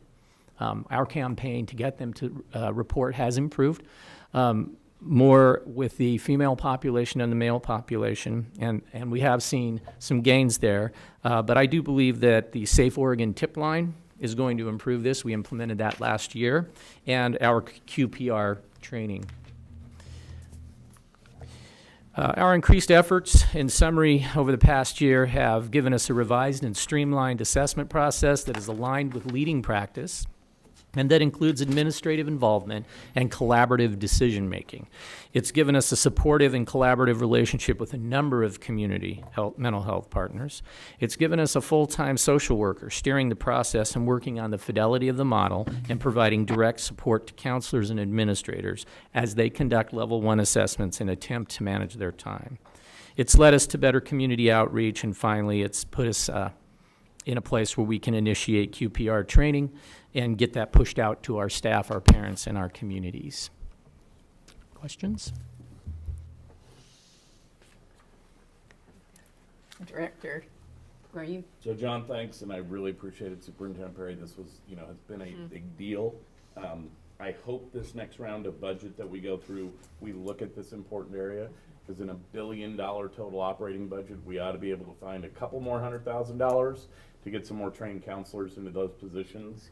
I know mental health and wraparound services are a big deal right now for the Joint Committee on Student Success. They came out with their report and recommendations, and one of them was around mental health and wraparound services. I know COSA, the administrators group in OSBA, has been working on this as one of the major issues for this next session. So hopefully, as we're looking at our budgets this spring, obviously we want to try to get as much support into the classroom as we can to improve our academic achievement and help our teachers along, but this is important work too. And just a heads up, I'll be watching our budget process this year to make sure we get enough money into our counseling and mental health, and hopefully the state will help support that. I know you're doing great work, John. I appreciate the work you do with our association around the state too. So it's just not enough. We lose one, that's one too many. Absolutely. True. Director Lee? John, thank you for your report and the great work you're doing. And I just want to follow up with what Director Green was talking about. If you were to give a school board or a school board member some advice on what we could do to help, I mean, Director Green talked about the budget and things, but you know, we hear this and we see this, but as a school board member or a school board in total, what would you recommend that we be doing to help you and make your job easier? That's a wonderful question. Thank you. I think in leadership, this is a scary topic. Even our pros don't like talking about this. This is one thing I don't like to speak about. It's very difficult. It is the one thing taking more kids than any other cause of death right now, and it's exceeded auto accidents. If I may just tell you, 3 years ago we went from, and I will agree, one is way too many, but we went from 1 a year, maybe 2 to 4, and then the next year we went to 8, and I think last year we lost 6. This is following a national trend. This isn't just unique to Salem Keizer. I would say in leadership, being present and maybe attend some of these listening sessions would be an example to the communities that you represent. And like I said, this is scary stuff, but everyone is equally fearful to be in these conversations. Then we share each other's company, and they end up being easier than you think. So I would say just a presence, a voice, speaking powerfully to the need for community involvement and awareness. The void of information and the void of communication really between parents and the district is where I think we need to make our greatest press. We're doing well with our mental health partners now. We've bridged a lot of problems there, mostly because we didn't have anybody really tracking the cases. But getting parents in a place where they feel comfortable to report and trust us to try to help them manage their students and do what we call supervision strategies and intervention within the school. That would be the first place. I just want to make one comment on that too. At the Sprague session, one of the key takeaways I had is people are afraid to use the word suicide, and I hadn't thought about it that way. And part of what they say is part of that code of silence with kids is because we don't talk about it. And we don't, when somebody approaches us and makes a joke about killing themselves, we don't take, we laugh if they're acting like it's a joke. We wouldn't, but lots of kids do. And really being present when things are being said and ask the question, are you thinking about killing yourself? And that's a hard thing to stand in that conversation, but that's exactly what our partners are telling us that all of us need to be prepared to do. Yes. Thanks. Director Blasey? Oh, quick question. How long does it take to do an initial assessment? With a level 1, you said a couple hours. 2 to 4 hours, yeah. I mean, you're lucky if it would be one that, I'm sorry to interrupt you. No, that's okay. One that is fairly benign is at least an hour. As soon as it gets serious enough to manage within the school, you're at 2 hours. If you're looking at referring out, it jumps to 4 hours pretty quickly, and there's documentation. And because we have made it collaborative, we've included our administrators in that decision, whereas prior to this, it was all on the shoulders of a counselor. I guess, I'm sorry, I didn't ask the question right. How long does it take to come to the attention of someone to realize that we need to do that? Do you have a sense of that? So, talking about suicidal ideation. Ideation. Thank you. Ideation. How long? So you talked about maybe the families not communicating Yeah. with the schools, but So if a student reports, it's immediate. Sometimes it's friends of the student. Again, we need to keep them reporting. They'll come in and report, and then it's a matter of the counselor clearing some time, bringing the student in, or administrator doing that work. If it's family, I'll just say very few families come forward. If their kids are thinking about it, they might have their child in treatment, and they will trust that treatment. What we want them to do is let us know that, so that the mental health professional can provide us with information we need to know to manage the case. And it's, that takes a while. You got to get some papers signed so that they can talk to us. It's mostly a problem from their side. Isn't it also, John, being able to have that strong relationship with an adult in the, either in the school or in the classroom that you can trust to go to talk about these things? The number one intervention is one relationship with one pro-social adult in the school. And it's not a parent, because parents, relationships with parents are roller coaster rides. But that's been proven over and over again, not just for suicidal intervention, but also violence intervention. Having that accountability. And that's not somebody who's a disciplinarian. That's not somebody who's asking you about your grades or putting any pressure on you in that manner. It's a check and connect. It's somebody who catches up with you in the hallway and just asks about your day, kind of checks how you look. So absolutely. Madam Chair, can I ask one more question? Yes. Are we seeing an uptick in the number of referrals due to Safe Oregon and the tip line? I don't think so from the tip line. We have seen an uptick in the number of referrals just from our relationships with our partners, and also because our counselors are becoming more vigilant now. The system has driven that in that there's a quicker access to the process.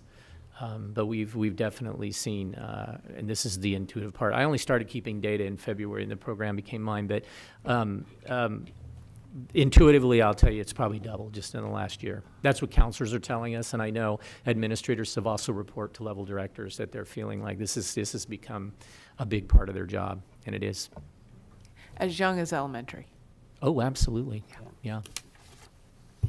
It's interesting that communication becomes a key, and not just this problem, but all sorts of problems. I think we need to work really hard to bring the school and homes closer together, because we both have knowledge, information that we could all share. Yes. Yes. Thank you for all the work you've done, One more too. question. One more question, Jesse? Yeah, so when we were talking about some of the hurdles, we talked about an information void, about needing timelier information flow between parents and schools. And then also the need of parents and schools to be able to communicate that. So what are we doing because I know you said we need them to be able to communicate, Yes. but what are we doing to let them know that we need that and to reach out to them? What are we doing for that? The listening sessions are our first start to doing that, inviting the community to come in and actually just ask questions. And then the focus groups within the listening questions will ask them, basically their concerns. We want to try to provide as much education about the facts of all of this. That's why we'll have the mental health panels available. So we'll do this first round. I anticipate we'll continue to do it. I hope we continue to do it. It's not an expensive thing to do, to have these listening sessions. The other thing that I might add, if I may put an equity lens on this, when I thought about it, and I've actually thought about this with all of my other programs, the communities that have been traditionally underserved or disenfranchised are not communities that report, and it is possible because they do not feel empowered, but it's also possibly because they don't think we're going to do anything about it. So we're just the folks that are working for me are doing a greater push within those schools to work with the staff and support the staff so that the listening is happening. They may not report, the students may not report, but they will make veiled comments. And so within those communities, I believe we have to make greater efforts to get ears into those communities, and then also to recruit the communities to our listening sessions so that they know we're listening, we're calling it listening, but then we're going to have to take action. So some of that may be budget stuff. Again, it's the presence within the communities addressing the suicidal ideation, suicidal risk, and threat assessment in general. Any other questions, comments? Thank you, John, very much. Thank you. Our last report of the evening is about school districts and report cards, which recently have been released So, by Superintendent Perry. Yeah, Dr. Sproles is just going to give you an update around the new report card format. Our goal was going to be that you would get this, and then they'd be released on Friday, and then they released them early. So for tonight, we'll stick away from the actual results. We'll have that in a separate report, just purely about what these report cards are like, and they'll go through quickly. So Dr. Sproles. Thank you for this opportunity, and we will quickly look at the report card format itself. There's been some significant changes, and I think the changes have really helped our families and stakeholders better understand at a snapshot, at a glance, what's happening in our schools. So you'll notice that the report cards, the one on the left is the new report card format, and the one on the right is the format that's been used for 5 years before the new one was adopted. So Oregon Department of Education went out with lots of focus groups with different parents and stakeholders around the state. Here in Salem, they met twice with the Salem Keizer Coalition for Equality, and the group first came together and talked about what type of data do parents want to see, what makes sense to them, and then ODE put together some different templates, and then they came back to a different group of parents and stakeholders, again with the coalition, to be able to talk about format itself. So the thing that you'll notice in the format is, first of all, there are on each of the report cards, let me advance to the next one here, and you have much better copies in your packets than we could get it to produce up here. So on the left-hand margin in the report card is just demographic data, and this is the same for the district report card as well as each individual school. That data reflects one of the big goals for the Department of Education right now, which is hiring. And they're trying to get, and Director Green commented on school boards not reflecting the student body. Our teaching force in the state of Oregon also doesn't reflect the students who are sitting in the classrooms. So ODE has put the ethnic and racial backgrounds of students and teachers side by side. So you can get, at a snapshot, you can get a glance at how diverse is our workforce, or not diverse is our workforce, and does it match the ethnic demographics of our students. And then there's other information about ELLs, the percentage of students who qualify for free and reduced lunches in that demographic snapshot. But the heart and soul of the report card are those circle graphs. And each circle graph for the district represents what's been identified as a leading indicator. So ODE has looked at the research and said, for K2, so the very first graph where it talks about attendance, one of the most powerful indicators for high school success is actually kindergarten attendance. So there's a strong link between, if we can get students to establish strong habits when they're 6, when they're 16, those habits carry them through to be able to be successful at high school. So ODE has put regular attendance K2 as a leading indicator of the health of our system. Again, with 3rd grade, English language arts is a strong predictor for high school completion, high school success. Then we have our individual student progress and our growth targets. Then 8th grade mathematics, particularly as a feeder into Algebra 1, as another leading indicator for high school success. And then, of course, our on track to graduate, and then our on-time graduation rates. So one of the things I really like about the report card as it stands, it lets people get a glance at how are we at the health of the system, being able to produce kids who are going to be able to walk across the stage. On the back of each at a glance then is disaggregated data for ethnic and racial subgroups, as well as for subgroups of students who are talented and gifted, who are students with special needs, and students who are identified as economically disadvantaged. And again, for the state, that's students who qualify for free and reduced lunches. On the left-hand side then is more demographic information about our staff that make up the staff of Salem Keizer. This is an example of a high school, and I just pulled McNary just as one example. Of course, each of our high schools has their own report card. It's a good one. The high school, well, you can see it. It's the same format, but the indicators are slightly different because it's a high school setting. One of the things which is interestingly missing from the report card is our Smarter Balance data. So notice there's no math or English language arts scores on a high school report card anymore, which is interesting. I think part of the reason that that accounts for that is we only give that test once in high school when the kids are juniors. And so the state talks a lot about growth, and to talk about growth from 8th grade all the way up to 11th grade is a large span of time. So we can get those scores in the detailed reports that are available, but the outward-facing report, the at-a-glance report, actually doesn't have anything on there about math or reading and writing, which is interesting.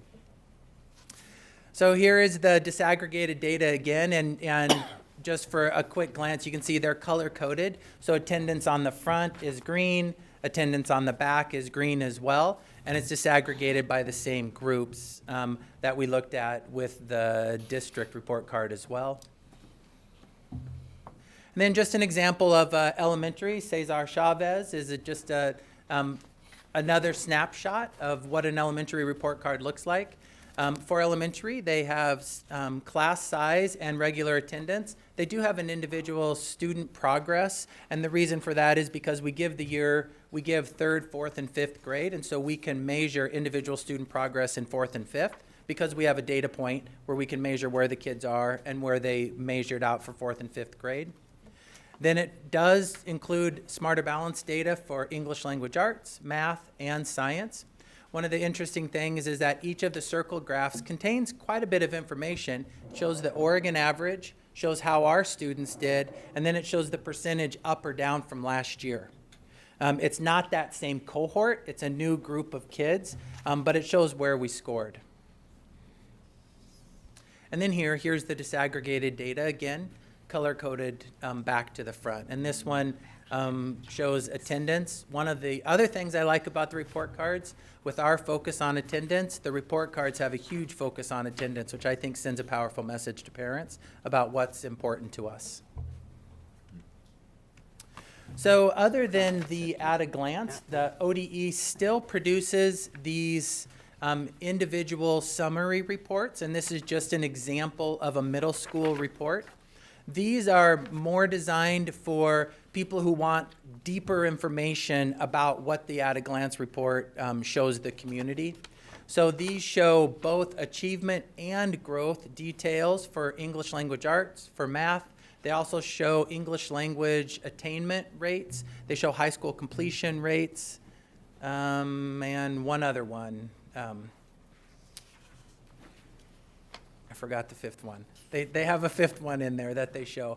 And for the district, it's about a 25-page document that goes into the disaggregated data. So the design from, and this is very, very similar to the at-a-glance that the states produced in the past. The format's slightly different, but the information is almost identical. There are a couple of things that the new report cards don't have that the old report cards did that I thought might be interested to the board. The older report cards included a section on spending, per pupil spending, funding sources for the school district, and also expulsion and suspension data that was disaggregated by race and ethnicity. So that's not included in the new reports, but it was in the old reports. And then finally, the old reports also included cohorts of districts that were similar to us with their demographics. And then so you could see, how do our scores match up against districts that are similar to us around the state of Oregon? And those were the like district averages that the old reports produced, but the new reports don't. The new reports just have the state average as the benchmark, but it doesn't tell us much about districts that are more similar to Salem Keizer. So overall, I think the new report cards do a really nice job of communicating to our stakeholders, not only how we're doing as a district, but what's important to us at different data points throughout the life of a career within Salem Keizer.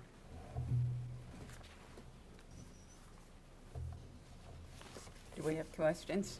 Director Lee? So, where does career technical education fit into all of this, especially at the high school level? That's a really good question. One of the detailed reports that was proposed but not adopted was around CTE rates. One of the next steps for the high school report cards is students who are enrolled in a 2-year or 4-year program, and weaving CTE data into that is what's being talked about for next year.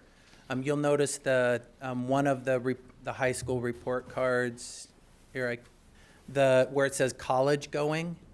There was a section in there, and they're talking about how to weave CTE into that. You know, we keep hearing that kids who take at least one CTE class have a higher graduation rate than kids who don't have a CTE class in their background. Is that valid? Is that true?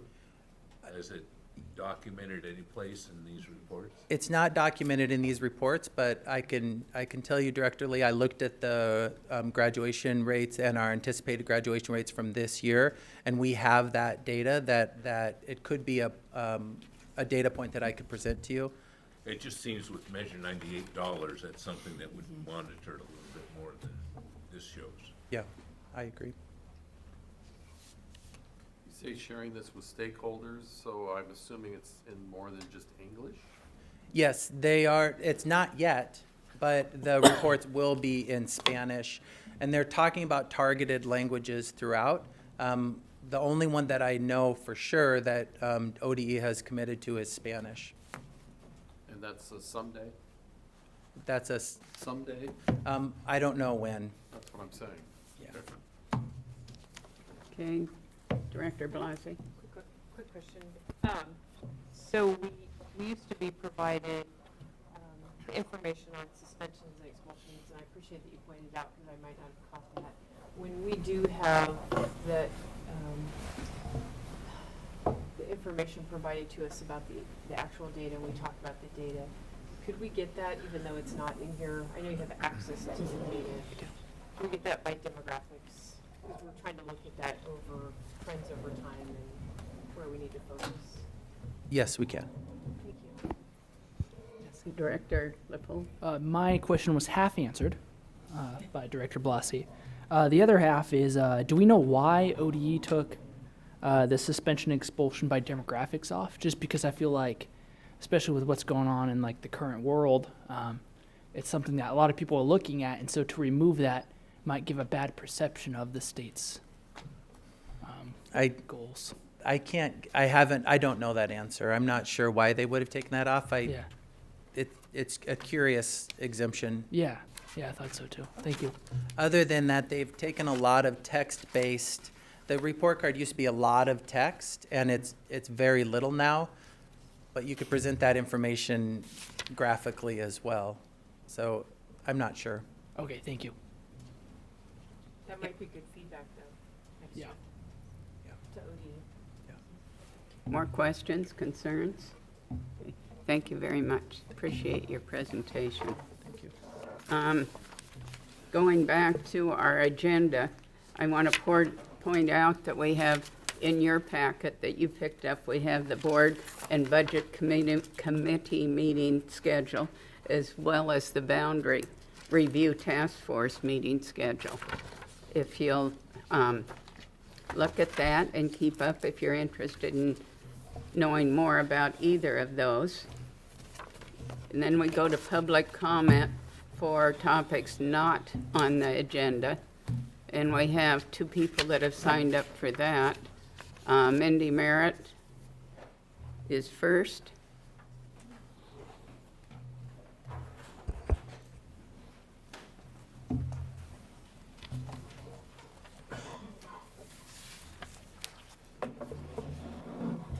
Great.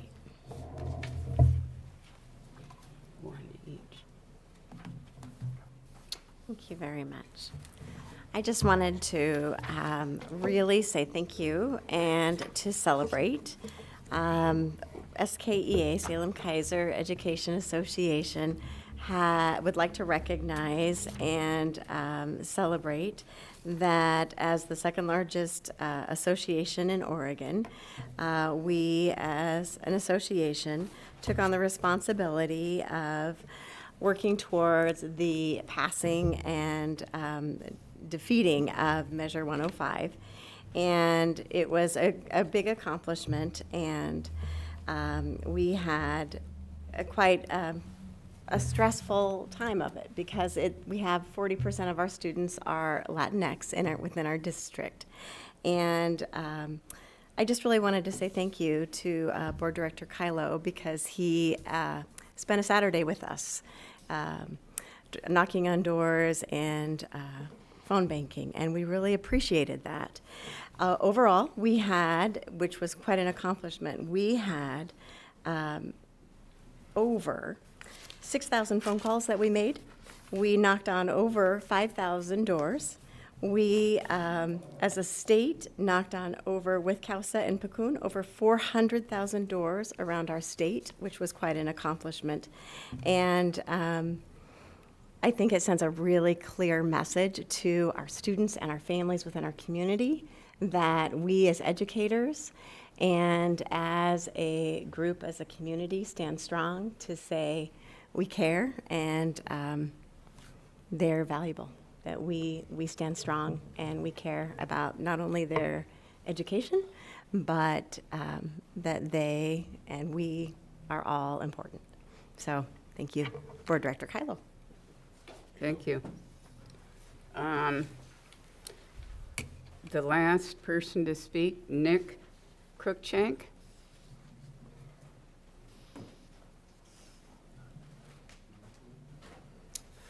All right. Good evening. My name is Nick Cruikshank, and I'm here representing the Keizer Youth Basketball Association. KYBA is a nonprofit organization that every year has between 400 and 500 students, grades 1st through 8th, participating in our program. Our aim is to keep basketball affordable and convenient for families while providing student athletes a fun atmosphere to learn team building skills necessary to be successful on the court and in life. In the past, the gym space had been allocated by the City of Salem. But this year and moving forward, the Facility Services Department within the Salem Keizer School District will be in charge. A few months ago, we received an email informing us that there was going to be a $35 an hour fee per gym to pay for janitorial services. This has since been postponed after feedback from several organizations, including ours.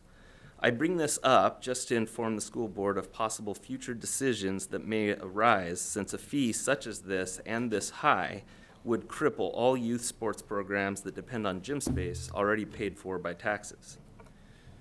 KYBA has talked with several other local organizations that have basketball programs in the community who share a concern with how the gym space is being allocated. It seems that the Facility Services Department is filling one organization's gym request at a time, which works out great if you happen to be the first one on their list. KYBA is designed for Keizer youth feeding into McNary High School. For the convenience of all parties, it would make sense for KYBA's gym space to be in Keizer, as it would for Salem programs to have priority at Salem gyms. Most of the prime gym space in Keizer was allocated to other programs before it was our turn. This may force KYBA to have third graders practicing until almost 9 o'clock in the evening. We have been in contact with facility services and have been trying to work with them to find a solution that works for all parties. We believe a viable solution would be for the decision process to be transparent to all organizations. We think all programs are willing to work with the facility services department to come up with criteria for fair gym allocations, so no single organization is getting the benefit of being picked first for gym space or the misfortune of being last. We have suggested several ideas, such as having all organizations prove their registration numbers before gym space is allocated. We were told that that wouldn't be of any help to them and that it is too late to pull back any gym space already given. Some programs haven't even set up their teams yet, but got gym space first. Without a verification process, any program could exaggerate their numbers to gain more gym space, allowing their teams to practice multiple times per week or even leave gym space open, while forcing other programs limited practice times at hours that are not ideal for our younger athletes. We may need a little help from the school board to get the process started before the new year, since that is when games are scheduled to begin. I thank you all for your time and consideration. With your help, I'm hopeful we can work together to create a better process for all. Thanks. Thank you. This part of our agenda, we have board activity reports. Are there any activities that board members would like to share this evening? No one. Jesse. Director Lippold. All right, buckle up. So, started off this journey visiting our CTP Riverfront Center with, this is different than the Boys and Girls Club one that I reported last time. This has a lot of our special education programs that are more geared towards kids with high medical needs. It was great to see these kids just doing their thing, especially even though they have such high medical needs, that they were still able to learn and grow with the teachers. And I just wanted to thank all of our special education teachers for what they do, because that's a lot of hard work. Secondly, we had the Bond Oversight Committee meeting, the first one. That was great. I went to the AVID demonstration day at Stevens Middle School. We visited classrooms, interacted with students, and we got to see the AVID systems in action. That was great. It's a great program. I went to the OSBA annual conference with Jim. There's a lot of things that were great there that I learned about. We talked about suicide prevention, executive session laws and regulations and what to avoid, unconscious bias. The Caucus of Color meeting was there as well. That was excellent, and a lot more, obviously. I went to the Boundary Open House meeting at Waldo. We got a lot of community feedback. We already heard about that, though, so thank you to all the community members who were there. And I also met with our Indian education program, where I'm going to be taking on a mentorship with one of our Native American students. We talked about ways to help our Native students, especially since they have the lowest graduation rate in the state. So that's that. Thank you. Director Green? I guess I'd be remiss if I didn't mention the Sprague girls volleyball team. Got second in state. I consider them the public school champions of 6A volleyball, though. Yeah. They had a great season. Got beat by Jesuit in the finals, but the girls did an awesome job, and the school rallied around them, and it was a good rallying point given what's going on out there. Good. Other comments? All right, let's just move on to the superintendent's reports. All right, I'll go quick here. West Salem High School Marching Band was named a Bands of America Grand National semifinalist in Indianapolis. So awesome. Congratulations to West Salem High School. I think they're the first band in Oregon to make that sort of a distinction. Tomorrow night at McNary is our Speak Up listening session around suicide prevention. And we meant to get that out to you last week, but it's tomorrow night at McNary. We'll get the other dates out to you. If you wanted something really awesome, wouldn't it be awesome to hear the Yoshikai Choir singing the national anthem at the OSU basketball game? That will be awesome. And then I just wanted to make a comment about our education support professionals. I think the Crystal Apples said a lot about the value of our education support professionals, because Lillian was counting. We had 4 that were actually recognized as honorees. The best was the custodian at Walker Middle School. He was so nervous, but it was awesome. And then we had 17 actually that were nominated. And I think that really speaks a lot to the value all of our district places on our education and support professionals. So Rita, thank you for what you do, and thank you to your members for what they do. Well, with a few winks across the board, it's clear that we have both Beaver and Duck fans here, so we'll let that comment go tonight. Go Huskies. No Huskies. It's elementary kids singing. There is no allegiance when it comes to elementary kids I singing. noticed that. Yes. Okay, board meeting tonight, we're adjourned, and thank you all for coming.